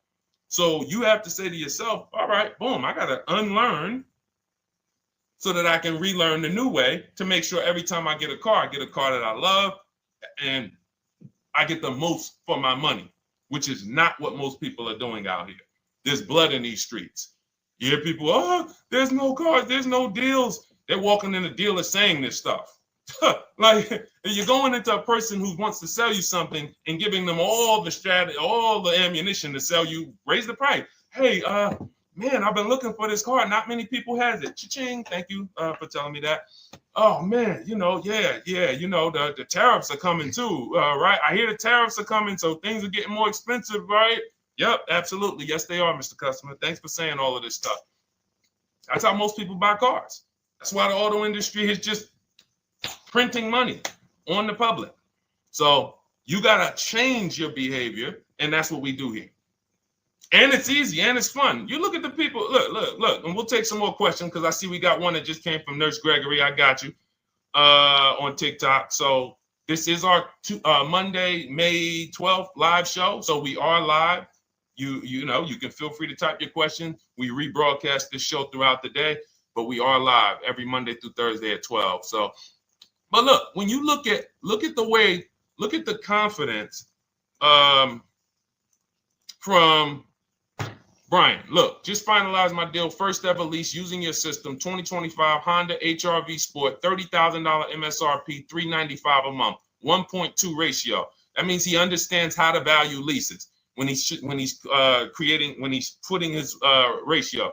12,000 miles, 36,000 miles, 36 months, no money down. Initial quote was 434. Then he used our calculator, and the counter offer came down to 394. Listen to the confidence. Look, I bought your book, use your system, just closed my deal, have positive results to report. A caveat is I wanted a newly released 2026 Genesis, not even out yet, not even out, GV70. And there are no incentives. I could have gotten incentives on the 2025. However, I wanted the 2026, was willing to pay. I reached out to 20 dealers. We show you how to reach out to 25, but on a Genesis may not have been as many dealers because it's more of a luxury brand. They haven't built as many dealers for Genesis yet. He says he received 9 offers. Look, that's how we know when you're doing it right. 5 offers, 9 offers, 7 offers. How many offers do you get? Thanks, y'all, for running those likes up on TikTok. Could y'all just keep double tapping the screen every time you hear something you like? You're going to see those likes continue to run up. See, this is it. I'm happy with this. Look, he gets an $815 a month payment on a $58,000 vehicle, 1.4. Now, again, 1.4 is incredible value when you add up those payments relative to the MSRP and taxes. Our goal with leases is to be under 1.5%. Now, I know for a fact he could have gotten about 1.2 on a 2025 Genesis because I just saw a person who's using our system get that. Phenomenal deal. But he wanted that 2026. So he gets his bids. And again, until you see the other offers that are 150, if every single time you get a car, you're not seeing $3,000 to $5,000 minimum from the car you get to the other offers that were offered to you, then you weren't shopping correctly. And again, if you want to do it yourself, you want to call around to get quotes, feel free to do that. We do this all online without talking. Who doesn't like to talk to dealers? Type me in the chat. You don't like to talk to dealers. So the people who are using our stuff, they're not going in trying to remember, oh, I'm in the dealership now. Let me say, what did Deshone tell me to say? All right. Oh, man, I'm not supposed to tell him about my trade-in. That's old 2005 stuff that car dealers been on. We've been knew about that stuff, that you were holding your trade-in till the end. That's why we're going to ask you questions that you're not really ready for. Hey, Paul. Hey, good to see you, Paul. Thanks for jumping in, coming in today. The car you drove up in, whose car is that? That's what you've been driving for a couple of years? Yeah, okay, yeah, that's yours. Okay, perfect. So we are already trained to ask you questions that we're going to get the information. So the only way, I'm not training you to go in and do battle and negotiate with someone who negotiates 3 times a day, 5 days a week. When you step back, start making dealers negotiate with themselves. That's what bidding is. You're going to see, whoa, it's easier to save money from home than it ever was going in a dealership. All right. Good to see you, Jamel, on YouTube checking in. Good to see you, Paul, on Facebook checking in. We are live on Facebook, Instagram, YouTube, and TikTok. And for those who, hold on, let me see. Do I got any sharers? Who shared the broadcast? Raise your hand so far. Raise your hand so far if you shared the broadcast with a friend or if you hit the share button. Nurse Gregory? All right, Nurse Gregory, send me a DM. You got a free copy of my book. Let's see. That's it. I don't think we have any. No, if you share now, it's too late. So I wanted, let me see. Because Nurse Gregory, you have been on the show for a little minute. See, I do that stuff every now and then. I do that stuff every now and then. That's why when I ask you guys, like, to help me get this message out so we can help more people, you never know when I'm going to just say, you know what? You got a free copy of the book. So, I ask you guys to continue to share this broadcast so that we can help more people. Like, this is not about, because follow me. until most of the country is actually shopping from home, it makes our job shopping from home a little bit harder, because literally dealers know on a weekend, they come to us on Friday, hey, how many appointments we got? We got 200. 200 over the weekend. So they expect you guys to walk in. So until that goes from 200 to 100, and they're like, whoa, what's going on here? Whoa, people are not really walking in anymore. We're getting half the appointments. Oh, wait, what's going on? We only have 50 appointments. Memorial Day weekend, we got 100. We're normally at 300 appointments over a Memorial Day weekend. So until we start doing this collectively, it's hurting. It makes all of our jobs a little bit harder. So that's why I appreciate the people who share the broadcast. Yep, send me a DM. Okay, so let's go. We got more questions coming in, so pull them up, Dolan. Let's go. And this whole stream is sponsored by my new digital book. It's called Cars from Home: 7 Steps to Saving Time, Money, and Avoiding Dealerships. It's already 5-star rated. And, I'm reading a couple of the testimonials. Thank you to the people on Goodreads who reviewed that book. Thank you so much. And it's normally $97, but as part of our welcome offer, you can get yours for $24. That's 75% off. You can go to my TikTok bio. It's only for 2 hours. So once that 2-hour timer goes to 0, price does go back up to $97. So head to my TikTok bio, the Instagram bio, YouTube comments, or the Facebook comments. Grab yours for $24. Save you 75%, and just use it. It's a step-by-step blueprint checklist to dominating the car market. Okay? And someone remind me to talk about the 3 pillars of great car deals before I end the show. Please, the 3 pillars of great car deals. We got about another 45 minutes, but remind me before we end the show. If you don't operate with the 3 pillars, there's no way you can get a great car deal. And I know this sounds like bad news, but I can't get you the good news. I'm like a financial doctor. And we have financial cancer when it comes to cars. So it's not a pleasant thing, but we can get you to the other side. You're losing a ton of money. You're losing equity. You don't even know you can sell cars without the title that you haven't paid off yet. You don't know you can sell leases. All of this stuff is costing you thousands and thousands of dollars, but we can get you to the other side. Third, so nowadays, it's always better to just buy new, especially if you plan on keeping the car long term. No, absolutely not. If I'm keeping the car long term, there's something. So step 1 in our book is called the 8-year rule. It's the 8-year rule. Who's always wanted to know what's better, buying or leasing? Type me if you've always been like, Deshone, I hear about buying, I hear about leasing. When is it better? When is it better to buy? When is it better to lease? Who's had that question? We have an anchor called the 8-year rule, which answers the question. The next car you're buying, how many years are you planning to keep it? Type it in the chat. We had a bunch of people that said they'll be shopping. The next car you're going to be purchasing, how many years do you plan to keep it? Okay, Nurse Gregory, I see 5. Okay, let's get some more answers. How many years do you plan on keeping the next car you are going to purchase? 2 to 3 years, Jamel Singletary. Perfect. Good to see you, Jamel. Rain King Leo on Instagram, 2 to 4 years. Perfect. Okay. Paul on Facebook says as long as possible. You got to go with a year. See, that's the reason why. See, the longest possible, well, give me a year, a number of years, because you're going to see people be like, oh, I plan on keeping that car, and I didn't do the research to even find out that the car wouldn't last that long. So, like, I'm not going to buy certain cars planning to keep them as long as possible, because it says literally around 100,000 miles, I'm going to start having problems with them. So if I buy them pre-owned, then I get to 80,000 miles. I mean, car starts having, so we need years. Mel Nelson on Facebook, 9. Paul, I see you, 10. Okay, Danielle Rosario on YouTube, 5 at least. So check this out. Roashu, I'm sorry, I probably butchered your name, on Instagram, 6. All right, DJ Ant Nice on TikTok, 6.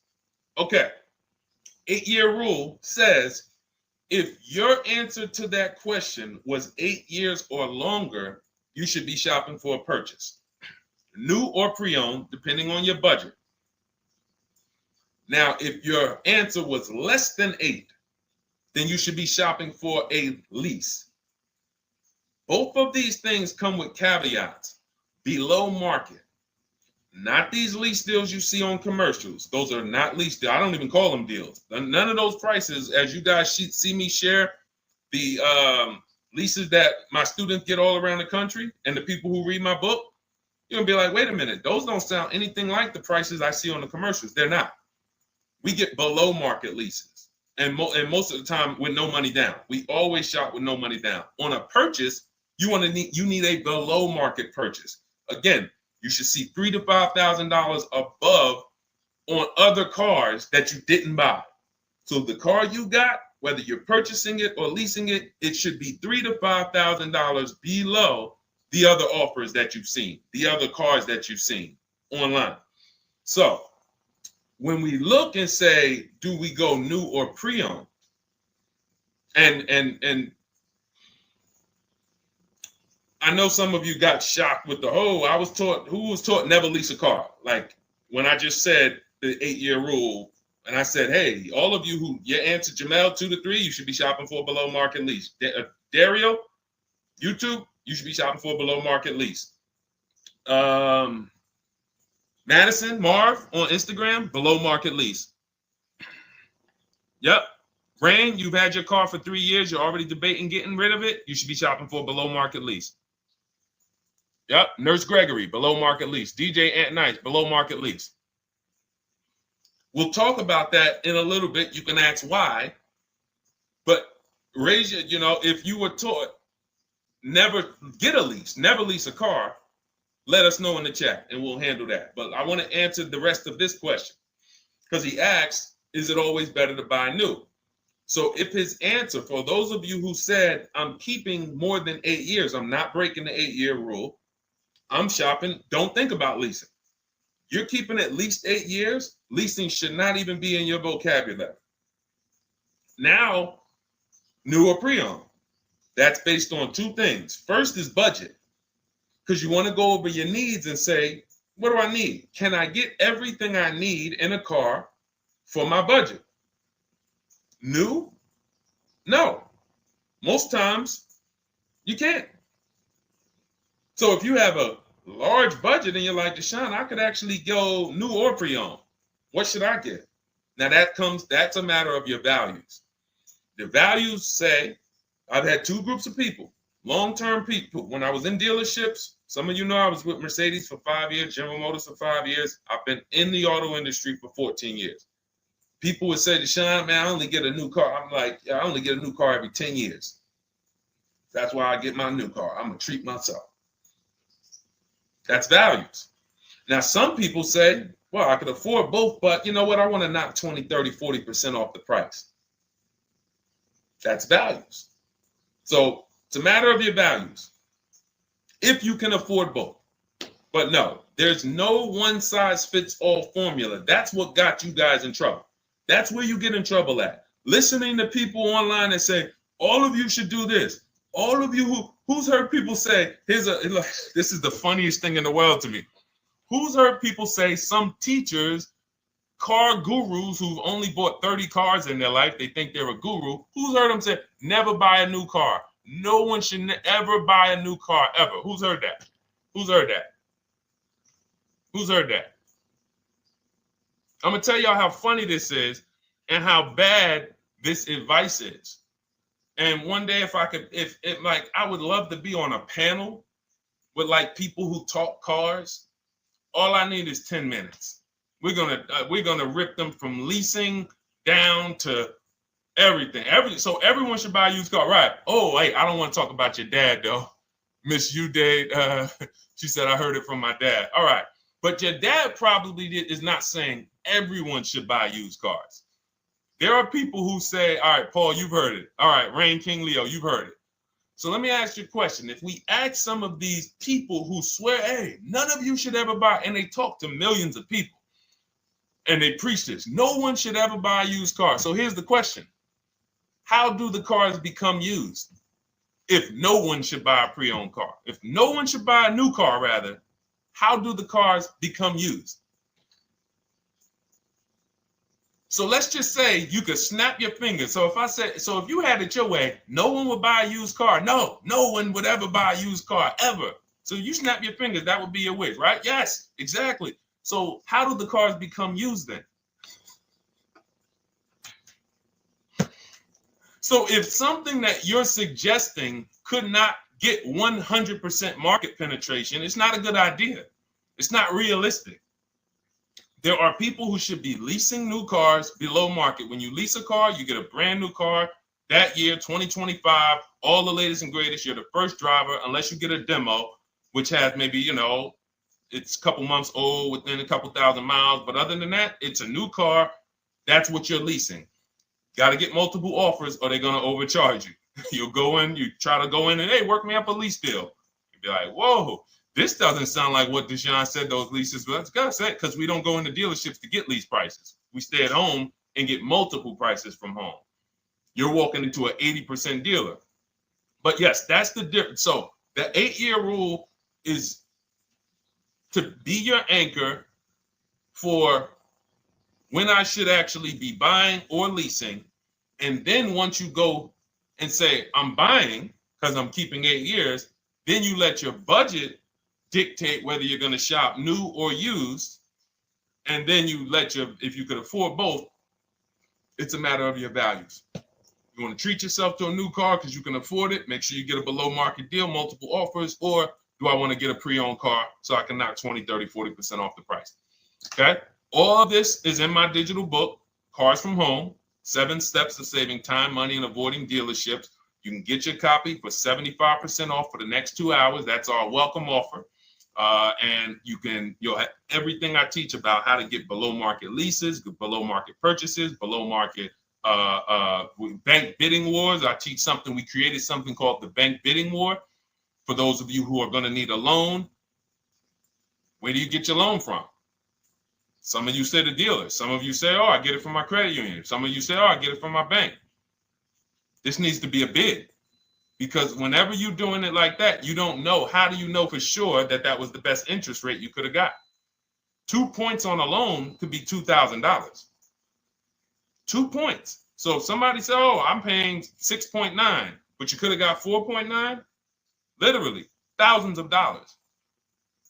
So, and again, that goes into the 3 pillars of great car deals. We haven't discussed that yet. We'll do that before the end of the show. All right, let's go. More. Oh, by the way, for those of you who I didn't finish the sentence, you want your copy at 75% off instead of the $97, which is the normal price. You get it for $24. Head to my TikTok bio. There's a link there. Click it, and then head to my Instagram bio. There's a link there, and then we have a comment in the Facebook and YouTube comments for you to grab your copy for 75% off. Once it's 2 hours expires, goes back up to $97, and it's still worth every penny, because as you can see, Marie used it and she saved $13,000. So what's her return on the investment of $24? Just wanted to reach out, say thank you. Using your guide, which is the book, I saved over $13,000 off MSRP, got my payment to be hundreds lower per month and maintenance included, no money down. Just wanted to say thank you. Keep sending me these emails, y'all. I love bringing these emails onto the show. Like, our world, that what we do with these cars it's a whole different world. Like, that's a great show, but it's also our life. Like, different, it's a different world. We operate in a different world. I got a lot of books on my shelf here. I cannot tell you books that actually give me ROI like Cars from Home. Like, she bought a $24 book. Even she might have got it for $97. And she saved $13,000 on one transaction. What about her significant other if she has one? What about her children? What about her family and her household? What about when her mom or dad needs a car? It's endless ROI for one investment. Okay? So shout out to everybody that got their copy. Please keep sending me your emails. I love getting them. Let's go, Dolan. Next question. Awesome, DJ and Nice. You're gonna love it. Like, let me just say this one thing. Keep Dario's Dario from YouTube. Keep his question up. But I want to say this to you, DJ and Nice. My niece, she's 20. Some of you heard me talk about her on earlier streams. She told me, listen, Uncle, when she asked me, what should I do? I said, I knew she's not keeping the car 8 years. I asked her because there are some young people who just are not into cars. Like they will literally drive one car long term, but typically in your 20s, things are changing, jobs are changing, families changing. Your needs for the car may change. So I'm like, listen, 8-year rules. You should be shopping for a lease. You're going to save way more money. Most people go out there and they'll tell you go buy a used car, and they'll put you in a used car for $300, $400, $15,000 is only, that's $300 a month. They'll go and put you in a $400 payment, $20,000 used car, $18,000 used car. You barely got a warranty. Maybe you got no warranty. So in a year, 2 years, you better have a tow truck on speed dial, just so, you never know. You get what I'm saying? Not saying it's a bad car. Used cars, 5-year-old, 6-year-old, no warranty. You better have roadside assistance. So I said, let's do this. Pick a new car, go drive one, pick one under $30,000. Because she said, I would like my payment to be like, under $350. I'm like, all right. She's got her credit to where it needs to be. This is why we should have our young people with their first credit card early, or as a what's the term? It's slipping my mind. When we add our people to our account as parents, authorized user. And so she goes out, she drives the Hyundai Sonata. I said, okay, perfect. She said, I like the car. We get her offers. We started getting offers for her Thursday. By Saturday morning, her best offer was $338. We sent out counter offers because I have a counter offer calculator in my book. So when we get the offers, this stuff takes you minutes. Again, I'm not inviting anyone to college to be a car salesman. I'm inviting you to a system that will help you get cars in 90 minutes. So we get her offers. We send out the counter offer. We're probably going to land somewhere around because she only needs 10,000 miles. She's probably going to be about $295. Brand new car, 2025, $26,000 car. And so compare that. You get what I'm saying? So when you say DJ, and that was my experience. When I worked for General Motors, I went and leased my Pontiac. My boss is the one who showed me how to do it. I didn't even understand leasing. I was 22. He said, listen, even though I was selling leases, I was just a number. Most car salesmen are this. Y'all, this sound familiar? All right. That's what you want, sir? You like the car? Is this the color? Okay. Let me go get the numbers from my manager. You get what I'm saying?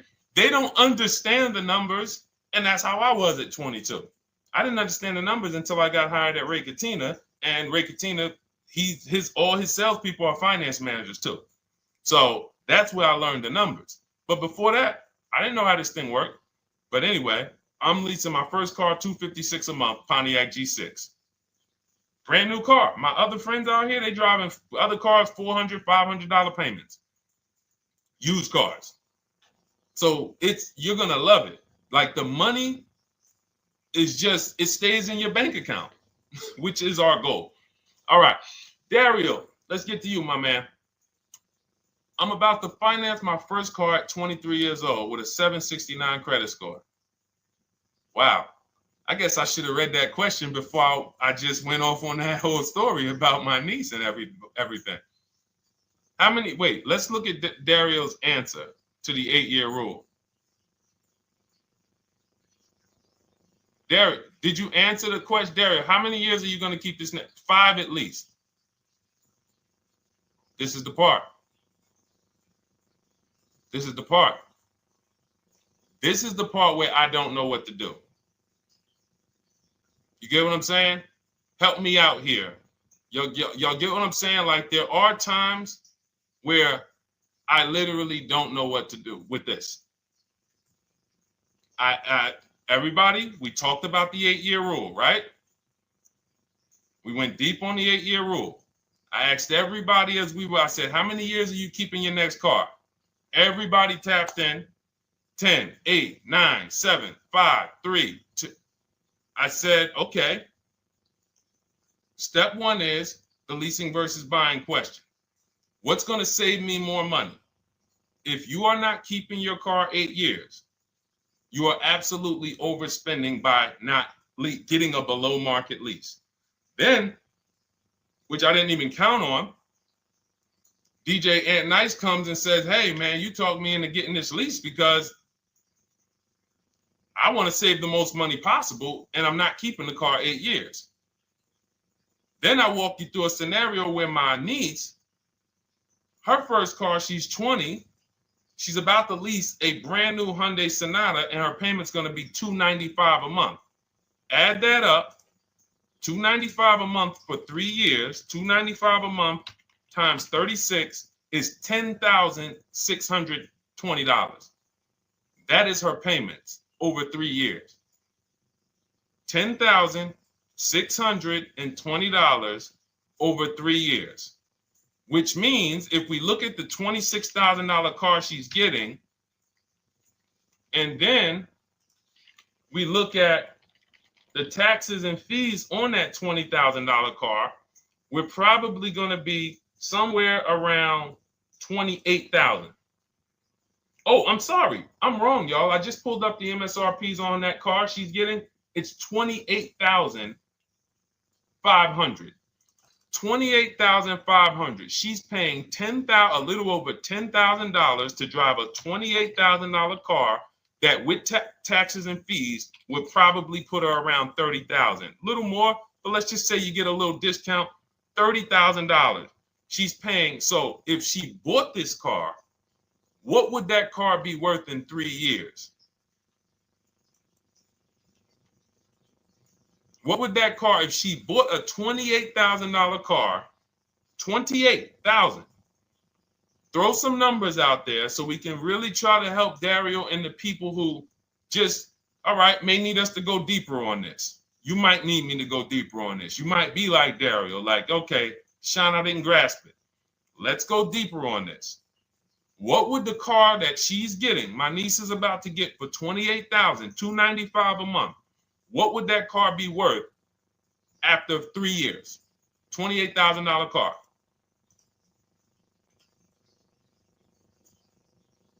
KJ Wonder, it's in the bio. Just click that link in the bio and you'll see a link that says $24 welcome special. Go grab it and come on back to the stream.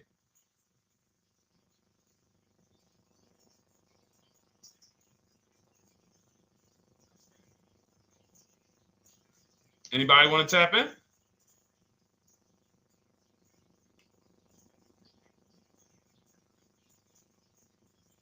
Thank you, DJ and Nice. I don't think that's right. So a $28,000 car after 3 years is worth 23? No. That's not after 3 years. That's probably like 1 year. After 1 year, it'll probably be worth 23. 15K depending on the brand. Paul, I think you're gonna lose more than. I don't know one car that sometimes like I don't know one car that depreciates $8,000 in 3 years. So I'm a conservative person when it comes to my numbers. That car is like, let's be real here. You don't buy a Hyundai Sonata, come back in 3 years, you paid $28,000 for it, come back in 3 years and they give you 20 for it. It's going to be more like $13,000, $15,000. What if you have an accident? You get what I'm saying?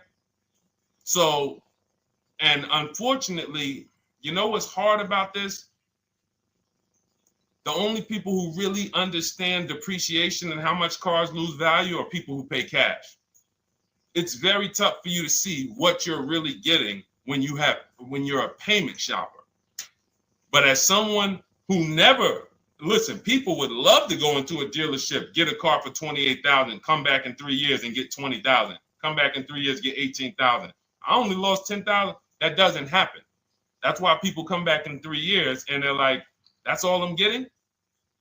So the point is, she's paying $10,000 of depreciation over a 3-year period. That's it. So in order to beat what she's about to get, or people who are getting below market leases, any people who are getting below market leases like we teach, you would have to get at least $20,000 to beat her. You would have to get at least, because she's only spending $10,000 over 3 years. And sold by foreign. Guys, this is not, this is really not up for debate. I am, and unfortunately, maybe the pandemic threw you off, because some of you, if that was like your first car you ever replaced, and you went and you got out of that car during the pandemic when every car was worth $7,000 to $12,000 more than it should have been worth. You can't do that today. And we had people right after the pandemic writing me saying, "Oh, yeah, I'm gonna do this, and then I'll go and trade that and get all my money back like I just did before." No, that was a very rare case of limited supply, the supply chain of cars. Now we might see that again with tariffs. When tariffs come, we might actually see our cars appreciate, because the whole new car market is going to be more expensive. But cars are not, literally the depreciation curve on most cars are 15% the first year, sometimes 20, another 15% the second year, 10%, 5%, and then it gets smaller. Once you get to about 7 years, the depreciation starts to cool off. You're losing 50% of the value in the first 5 years. And if you drive a lot, you're going to lose it quicker. So when we look at paying a small amount of money for a expensive car, that's what leasing is. So there's no, when you, and let's wrap it up like this. If she would have bought this car, this same, because this is really a leasing versus buying lesson. And I don't know, however deep we need to go on it, that's how much deep we need to go until some people it clicks, because it may not click for everyone. I'm trying to make it as simple as I can, which is why I'm only talking about what's coming out of your bank account. Like, isn't that what we're supposed to care about? But for some reason, some of us are thinking about other things when it comes to cars. We go into somewhere else. So let's look at if she would have bought this same car, the same $28,000 car with taxes and fees, probably about 31 and change. But let's just round it off to 30. What's her car payment, everyone? Those of you who know the rule, every $5,000 is about how much per month on a loan?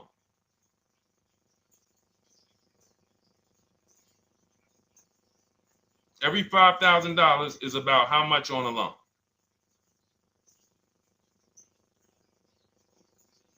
Now, every 5,000, thank you, DJ Ant Nice, you got it, $100. So again, these are videos that I make that, thank God, has been seen hundreds of thousands of times, some of them into the million.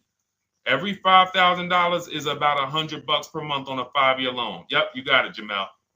So what would this car cost her that was 30? Thank you, Tony, man. It would cost her $600 a month. So the same car that she's leasing for $295 a month would cost her $600 a month if she wanted to purchase it.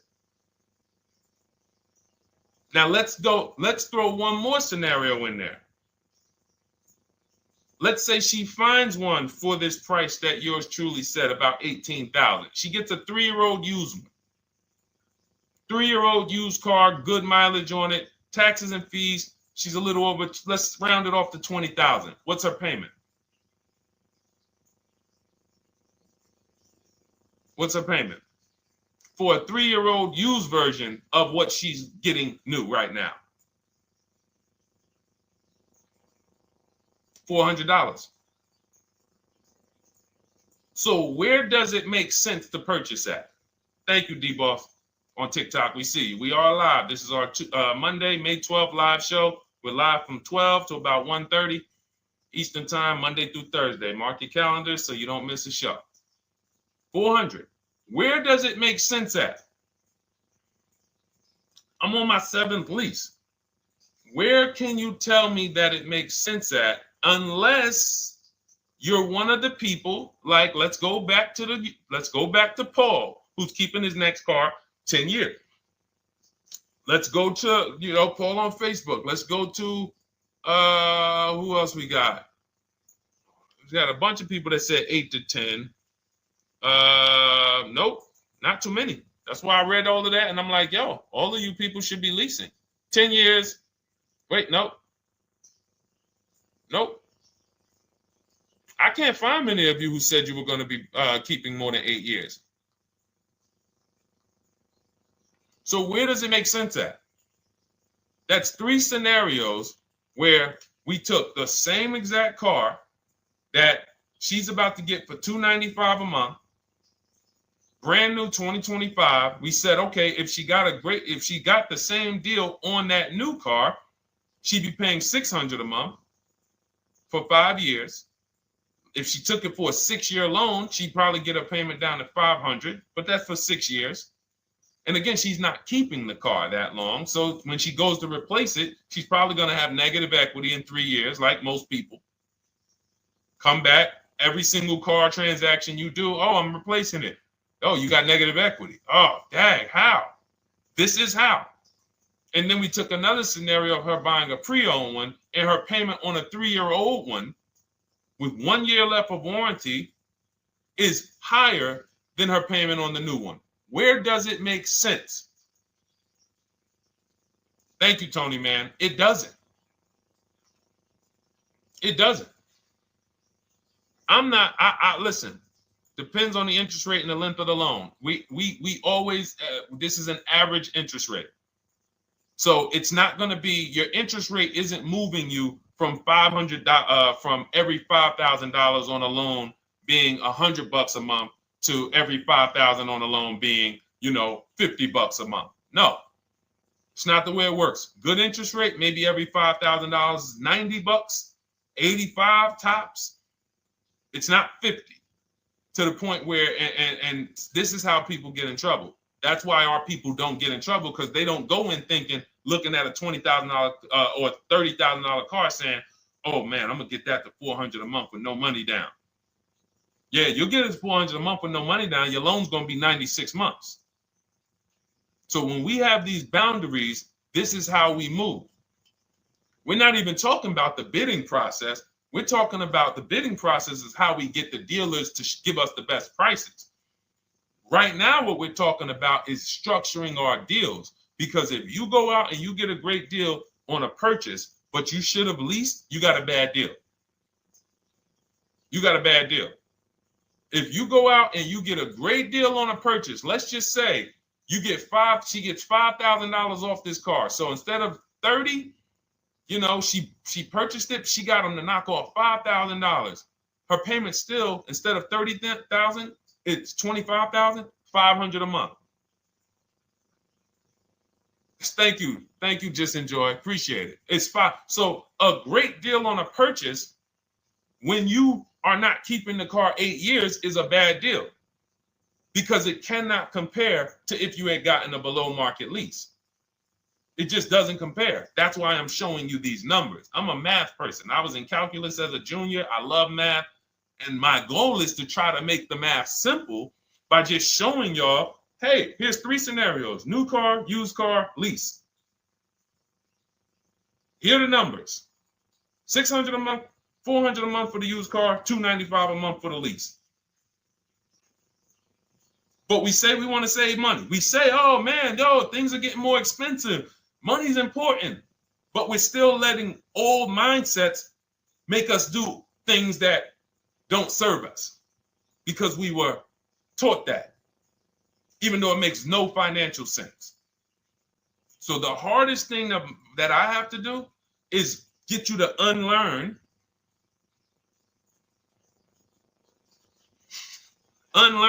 what you have been taught. That's why I represent this brand, because I realize I can't do anything for you until you get rid of the bad stuff that you picked up. You didn't go to school and you were indoctrinated into, this is how they taught me to get cars, even though it makes no sense. It creates buyer's remorse. You leave the dealership hoping you got a good deal. I hope I did all right. You wouldn't bet a dime on it. If somebody came up to you, hey, would you bet money that you really didn't get a good deal? You would be like, oh no, I wouldn't take that bet. I don't. No, you have no confidence, no guarantees, nothing. And this is what people are still staying in. So when we talk, we are inviting you to the new way. We call it, this is the new way. And so everything that we're talking about, you can get in my literally my video, my step-by-step checklist, Cars from Home, 7 steps to saving time, money, and avoiding dealership. You don't have to worry about trying to remember this. You can literally get it in book form. It's a digital book. You don't have to wait for the mail. And the thing about the digital book is when something new happens, I update the book. Like a year ago, we had Room in the book. Room went out of business. If you had a physical copy that you had bought, now here I am talking to you about, oh, now guys, you got to get volume 2. No, I just went in, we update the master file, Room's going, process stays the same.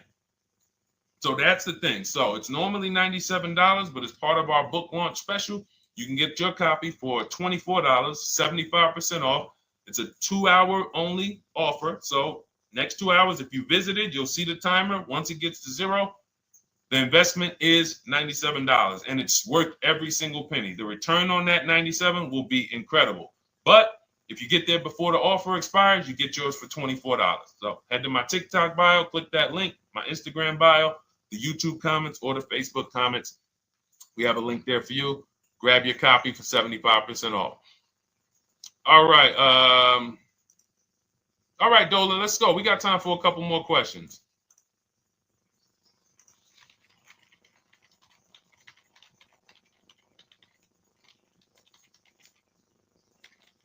Okay, I'm shopping for a 2018 to 2019 Platinum Escalade. Should I buy in town, or what do you feel about delivery charges from out of town? I would compare.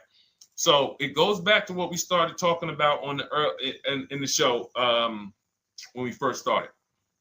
Total. This is why you need to know the original price. So when you know the original price, what you're looking at, and this is everyone who's shopping for a used car. Without knowing the original price, you're just grabbing at straws. You're buying based on made up prices. You don't know. How do I know he's asking $65,000 for it? How do we know that's a good price? You don't. Buyer's remorse prone. Zero confidence in what you pay. But when we know the new price, oh, the original price of this one was $102,000. Original price of this one was $110,000. Original price of this one was $90,000. And when we get into more expensive cars, the losses become way more. To whom much is given, much is also required. So the losses on 80, 90,000, 200 Bentleys, Rolls Royces, the losses become multiplied dramatically. So if we knew, okay, this one was originally $102,000, they're offering this for $60,000. Oh man, they're giving me, 50, they're giving me 45% off.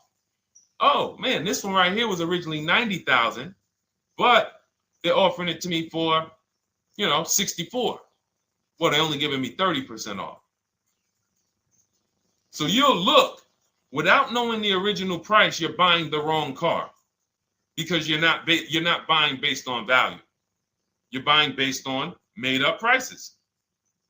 We think this is a good price in the market, but what is the discount off the new vehicle? That's the only thing. And then you use that and you say, okay, well, this one's giving me 45% off. It has 29,000 miles. This one's giving me 30% off. It only has 15,000 miles, and you can judge more accurately. You can judge accurately when you know real discounts versus nothing. So we must know how to get the new price. I mentioned it. Some brands have a agreement with Carfax. You can get it on the Carfax. Some brands have and some brands you can go to Google and Google the window sticker or the Maroni label, and you can get it that way. And then you'll see some companies that may sell it. But again, I'm never buying a used car without knowing the original price. And anyone who's listening to me and using the Cars from Home system, none of these people, Christy, look, none of these people, Milligan, Courtney, Melissa, Sheree, Ken, none of these people are buying a used car without knowing the price, the original price. That's how they get you. So when we look at what the price is with delivery, we're just factoring that in to the overall. So with the delivery, I'm still getting 42% off the original price. With the delivery, I'm still getting, so you factor all in cost compared to the original MSRP, and that tells you what the good deal is or what is not the good deal. And many of you, you're going to see, whoa, I've been buying used cars that really don't have, because you're going to pass on a lot of cars. Once you actually start using what we teach, it's an elimination system. It's a sorting process. We weed out the garbage. So a lot of the cars that you would have normally gotten thinking it was the good deal, you're going to see, whoa, if I didn't know this, I would have got that car, because that car is $2,000 less money online. But when I got the original MSRP, I see that this car has $20,000 more equipment in it. MSRP of this car was 105. MSRP of this car is 85. Whoa. And it might not be that dramatic, but sometimes especially on some luxury cars, it will be. It'll be that different. So this is how we gauge value. So when we pull off in the dealership, you see people, they send their numbers. You're going to be quick to write me. Man, I can't wait to write Deshone and tell him about this. I can't wait. Man, you're going to be just like all these other people, all these people we show. Rosalie, I can't wait to write him because I am confident in my deal now. Like, whoa, bro, I just got a used car. I got 48% off the original price. Man, confidence. Would you bet money that you couldn't have got a better? No, yeah, I bet money, man. I did my research, man. I stayed at home. I used the internet like you walked me through it. There was no better deal. I had to, and you know how I know? There's a couple signals that I look for. People say, man, I had to drive an hour and a half to pick this thing up. I'm like, I know you did it right. People want that neighborhood dealer to be, oh, that's my dealer. You own it? No. Somebody did that. Hey, yeah, I work out with a guy at the gym.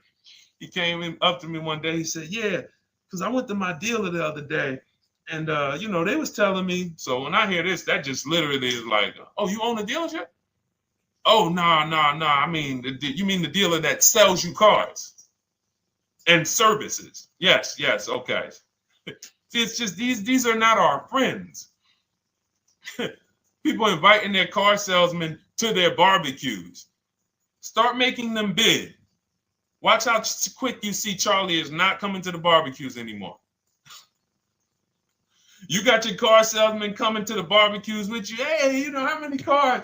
Oh man, this is Charlie. Charlie, let me introduce you to my neighbor Jane. Charlie's been selling our family cars for years. Charlie's like, yeah, hey Jane. Yeah, hey, listen, Charlie, how long we known each other? Well, I knew your grandfather first. Yeah, listen, Charlie, hey, watch you start one transaction where Charlie gets a message.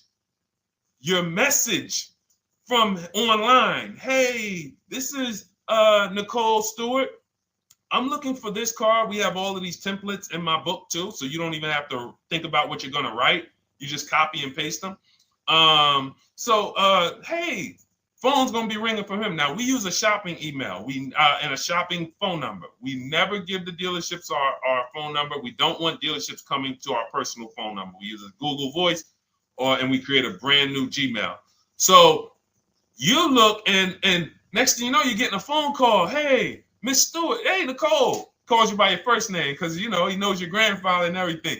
Hey, Nicole, I just got the email saying you wanted to get some you were shopping online. Like, what? Come on. So when are you coming in? You come on in. No, actually, I decided I'm going to get a couple offers. I just want to make sure Now Charlie has to compete. Now Charlie has to compete. And you're going to see that Charlie doesn't like to compete. He likes to make you think he gives you a great deal. And what you're going to see is Charlie's not going to win that battle all the time. Now, sometimes they'll go to bat and say, listen, I just got to do. But if he works for an 80% dealer, they're not going to let him go low enough to sell the car to you and win the bid. They're not going to let it happen. He can't do it. And then Charlie, that'll be the last barbecue that Charlie came to. Last barbecue. Oh, man.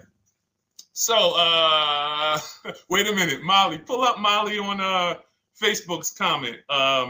Dolan, she just commented. We are live, y'all. This is our Monday, May 12th show. We do these shows from Monday through Thursday, 12 noon to about 1:30. So make sure you set your calendars and tell your friends and family, because they're out there shopping right now and they're getting their heads chopped off. I hope YouTube doesn't censor me for that, but they are. And if we were to look at their car deals compared to what our people are paying, you would be like, yo, they got.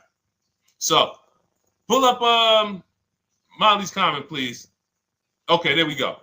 After listening to you, okay, I got called in for another option of SUV I ordered, and boom, they had over $6,840 in options. Ceramic coating, tint, theft protection, yet they kept going down on the price but never removed it. I left.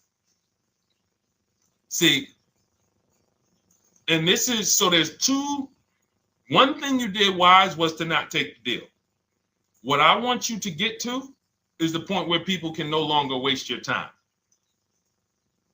When you get to a point, see, with all of you using the Cars from Home system in my digital book, it's impossible to have anyone waste your time. Because when they waste your time, they actually still feel like they won. I'm going to tell you why. We're going to sell this car to someone else, and you still need a car. So that's why that's a reason why who's heard wait till the end, this bad negotiating advice, wait till the end to tell them you have a trade. They know that they literally will do this whole negotiation. You've been in there for 3 hours, 4 hours. Now you spring your trade in on them, and they know, well, we don't have to give her what she wants. We don't have to give her $16,000. Yeah, offer her 14. Offer her 14. Because she's been in here negotiating back and forth. We already dropped our price a little bit. We still got profit we're making, but listen, let's try to make some of that back on the trade-in. All right, offer her 14. Now you've been in here and you're like, no, wait, I know I could get 16 for it. Listen, the car's worth 14. I mean, listen, if you could get 16, God bless. Now they're in a position of strength, because if you walk away, you still need a car. You've wasted hours of your time. And if you take the deal, they won. So it's like some people be like, man, because that's what they're thinking about. You know how many people say, Dad, all right, I know I feel like I could get 16, but do I really want to go through this all over again? All right, let's just do the deal. Lost. Didn't get the money for their trade-in. Have no idea if they're getting a good price on the new car. They haven't gotten other offers. That's the car business. That's what 95% of people do. That's the car business. Leave thousands on the table. And now we can talk about the 3 pillars of great car deals, because that actually ties into what we're talking about here. Thank you, Nicole. Thank you. Helping out the community. Listen, I help everybody willing to listen. I have the benefit of actually teaching something that is so effective. I get hundreds of people that write me and send me deals and get results. So I have a real-time gauge on how we're doing. Real time. Versus somebody who sells stuff, but they don't really care about the result. So you'll buy stuff and you're like, whoa, this is not the result I thought I was going to get. All we do is hold ourselves accountable to the results. And as long as we keep getting these emails in, as long as we keep getting people writing us, taking pictures, sending stuff, we know people out here getting the same types of deals that I would be getting. And that's what I want. I don't want anyone taking a deal that I wouldn't take. As somebody who's done thousands of transactions with Mercedes and General Motors, leased 7 cars. I'm the one my friends call. They've been calling me for 7 years, 8 years. Deshone, all right, man, I need a car. I'm good. Listen, this is what I do. And the way that we give them peace of mind is the comparison offers. You only have peace of mind with comparative offers. There's nothing else. That's why you can buy spaghetti sauce, and that's why you can buy a TV on Amazon in 5 minutes, 10 minutes. Because you're going to go through, boom, okay, all right, let me check Walmart.com. All right, let me check this site. All right, let me check this site. All right, this one's the best. You spend $800, $400 in 15, 20 minutes. And not feel buyer's remorse because you've seen the options. Buyer's remorse comes from not seeing other options. It's that simple. All right, let's go. All right, Dolan, we got time for. All right, yeah, throw another one in, Dolan. Let's go. All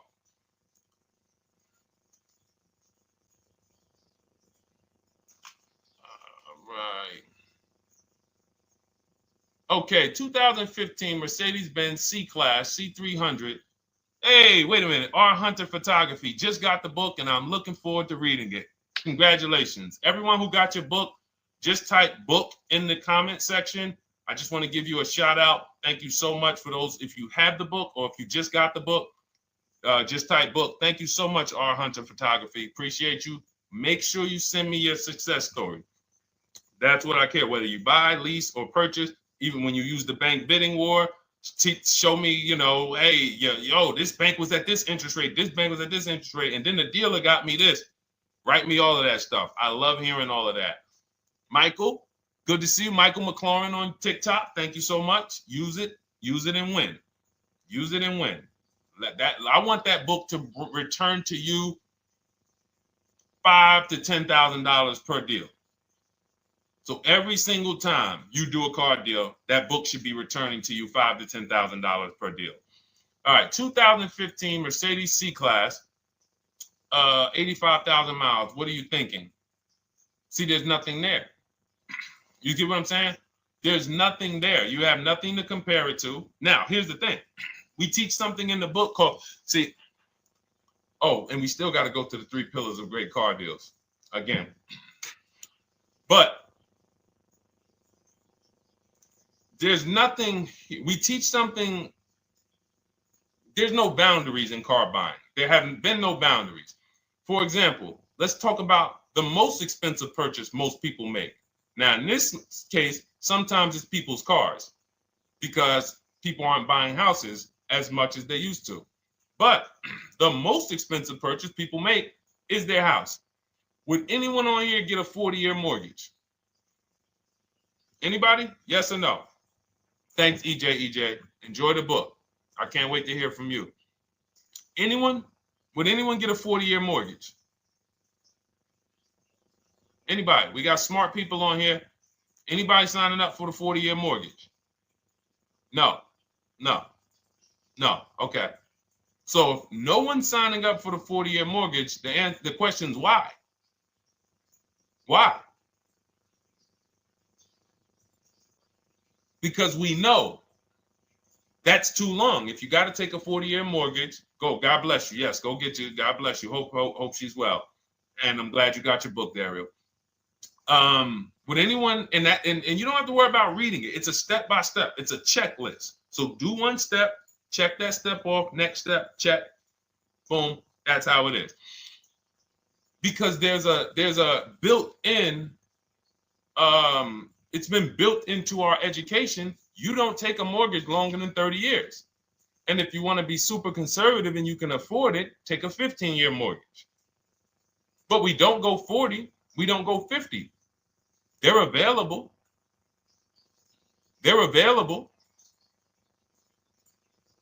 That's the same thing with 8-year car loans, 7-year car loans. And when we look at, so we have something called the rule of 72, which is 6 years. and the 10th birthday. What this says is you should never take a loan longer than 6 years, 72 months, and you should have the car paid off by the 10th birthday. Now, why? Because when I was in Mercedes, people who would come out is two people who hate, this is actually the same person. They hate Mercedes. They hate BMW. Why? Because they had an older one, no warranty, and they could not afford the maintenance and the repairs on top of the money they were paying for it. They hate it. You ever hear people say, oh, never buy that, man. I had one of those. It was a money pit. It was a money pit because you bought one that you wanted to shoehorn your way into the car. You couldn't afford the one that had the warranty, 3 years, 4 years old, buy an extended warranty, keep it 8, 9, 10 years, pay the car off in 5 or 6, and then you have, a couple years with no payment. You still have money to the side for your maintenance and your repairs when things go wrong. No, you bought one right from the start with no warranty because you wanted to be in a Mercedes. And they come out crying. You could just see it welling up in their eyes. We know, we've seen it too many times. That's a brand that people without any affordability index, they're going to buy cars that they cannot afford because they can afford the payment. And the saying is, if you can't afford to maintain it and repair it, you can't afford the car. So we never want a car that has a loan on it past the 10th birthday. That's an affordability gauge. That means I'm looking at a 6-year-old car. Car is 6 years old.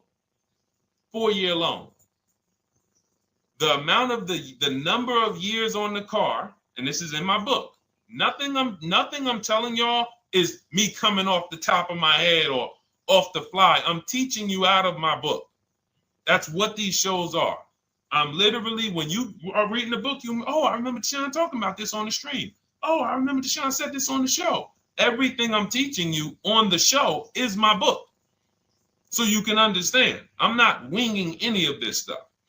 But when you look at the rule of 72 on the 10th birthday, it says the age of the car and the number of years on the loan should not go past 10. So if you're looking at a 5-year-old car, that already says my budget can only afford 5 years old. Like I can't get 4 years, 3 years old, which means I need a 5-year loan. If I'm looking at a 4-year-old car, I could do a 10-year loan. I mean a 6-year loan, because that's under 10. If I'm looking at a 3-year-old car, I can do a 6-year loan. 2-year-old car, 6-year loan. But if I'm looking at a 7-year-old car, 3-year loan. And what you're going to see is, wow, when I use that, Deshone, I see there's certain cars I can't afford. Correct. Correct. Because you can't afford the car to begin with if you need to get a 6-year loan on a 7-year-old car. Does that make sense? Type $ if that makes sense. Type a $ if you're getting this. Type a $ and let me know you're getting this.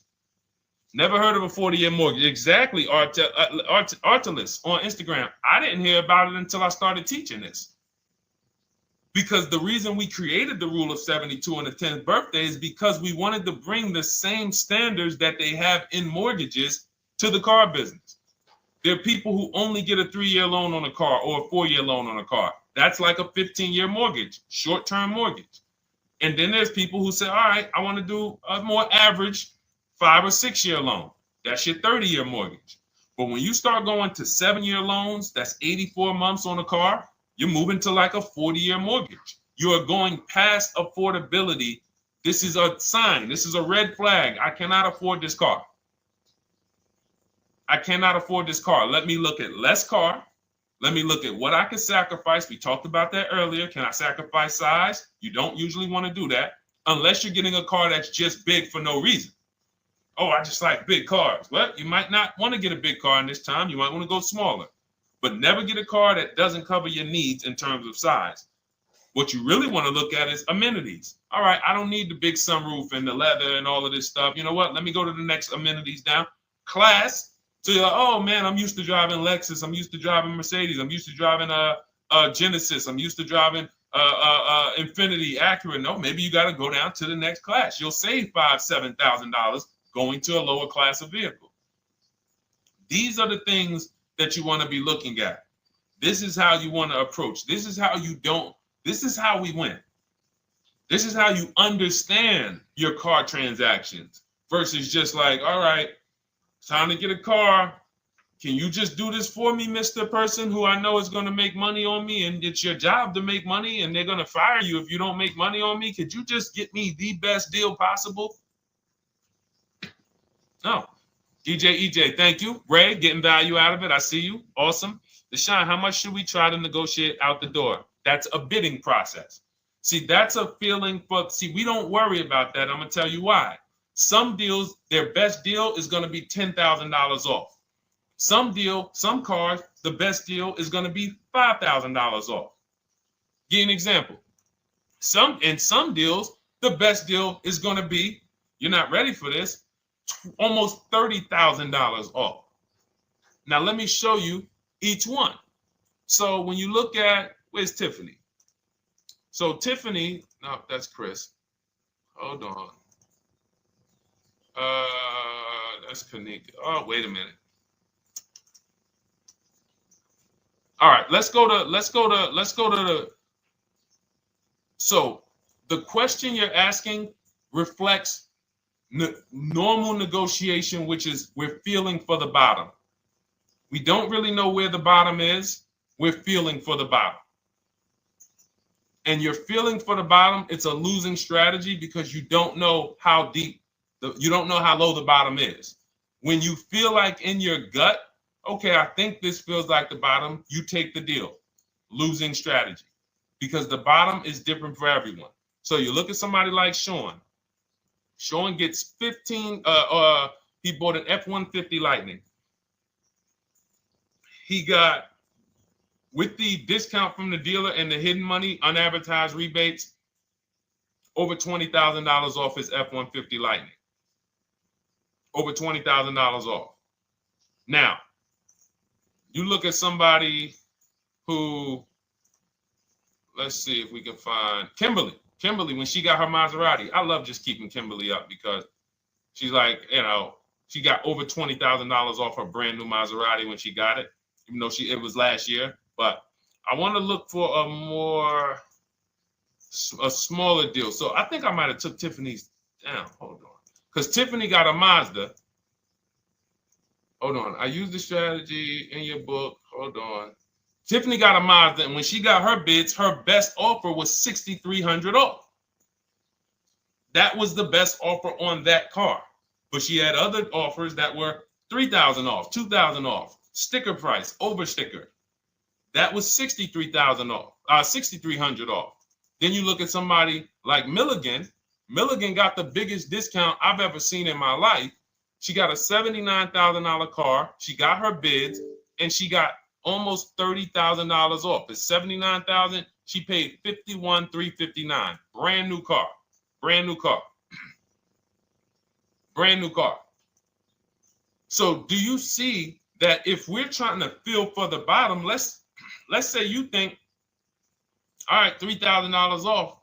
I guess that's a good deal. You're getting beheaded. So we cannot feel for the bottom. That is buyer's remorse prone. That is how we have buyer's remorse. The only thing we do is we sit at home, we get bids. That's the name of the game. When you are getting bids, life changes. You now know, oh, this deal is taking off 8. This deal is taking off 2. This deal is taking off 8. This deal is taking off 10. This deal is taking off nothing. Oh, the $10,000 dealer wins the bid. You took off $10,000. That was the bottom. And again, we use the 25-to-5 strategy where I show you how to connect with 25 dealers in 20 minutes from home. You get your bid. You want to call around, do it by phone, call and get your bid by phone. We do this by email without talking. That is what's in my book. That's how we do it. So everything we talked about is in my new digital book. Cars from Home, 7 Steps to Saving Time, Money, and Avoiding Dealerships. Normally $97, part of our welcome offer. You get your copy for $24. That's 75% off. In my TikTok bio, click that link. My Instagram bio, click that link. Or YouTube comments and the Facebook comments, deshonsbook.com. 2 hours, get your $24 and let that continue to make money for you and keep money in your family. We didn't talk about. We didn't talk about selling leases and equity in leases. We didn't talk about the bank bidding wars. We didn't talk about, we dig deep on leasing versus buying. We hit on a lot. We hit on a lot today. Now, for those of you who are like, Deshone, I'm just meeting you, I don't really trust you yet, then start with my free cheat sheets. Dolan will put a link for you. You can go to DeshonesCheatSheets.com, put a link in the comments, and just start with my free cheat sheets. We've given thousands of people have started with my free cheat sheets. That'll expose you to the Cars from Home world, because once you see the value, like, wow, this is what Deshone's giving us for free. What is in the book? The book is your step-by-step checklist, step-by-step blueprint. But if you're like, you know what, let me just get started with the cheat sheets, go grab the cheat sheets. Now, mark your calendars. We're here Monday through Thursday, 12 p.m. Eastern Time. Show usually lasts about 90 minutes. You can bring your questions. You might be watching this on a replay, because you'll see a lot of people ask the same question you would have asked. But mark your calendar so you don't miss a show. We'll be back, and then we'll run the whole replays all through the weekend for those who couldn't be here during the week. So I'm going to start. I might start doing something for people who bring people. Write me some ideas, because what I really want is I want to come up with something, a way to reward people who share. That's why I wanted to give a free copy of my book to our nurse on TikTok. You know, like, I want to come up with something for people that bring people, that help me actually spread this message. DM me some ideas, and I'll watch that. I can't read all the DMs, but I will certainly start that DM with, you know, I have an idea, and then I'll know that's you. Because I want to come up with something specifically for the people who share. All right. I'll see y'all tomorrow. Thanks for watching. This has been our show. Congratulations to everybody that got the book. Make sure you send me your success stories. Email me when you get your cars. I want to hear all about it. All right. God bless you.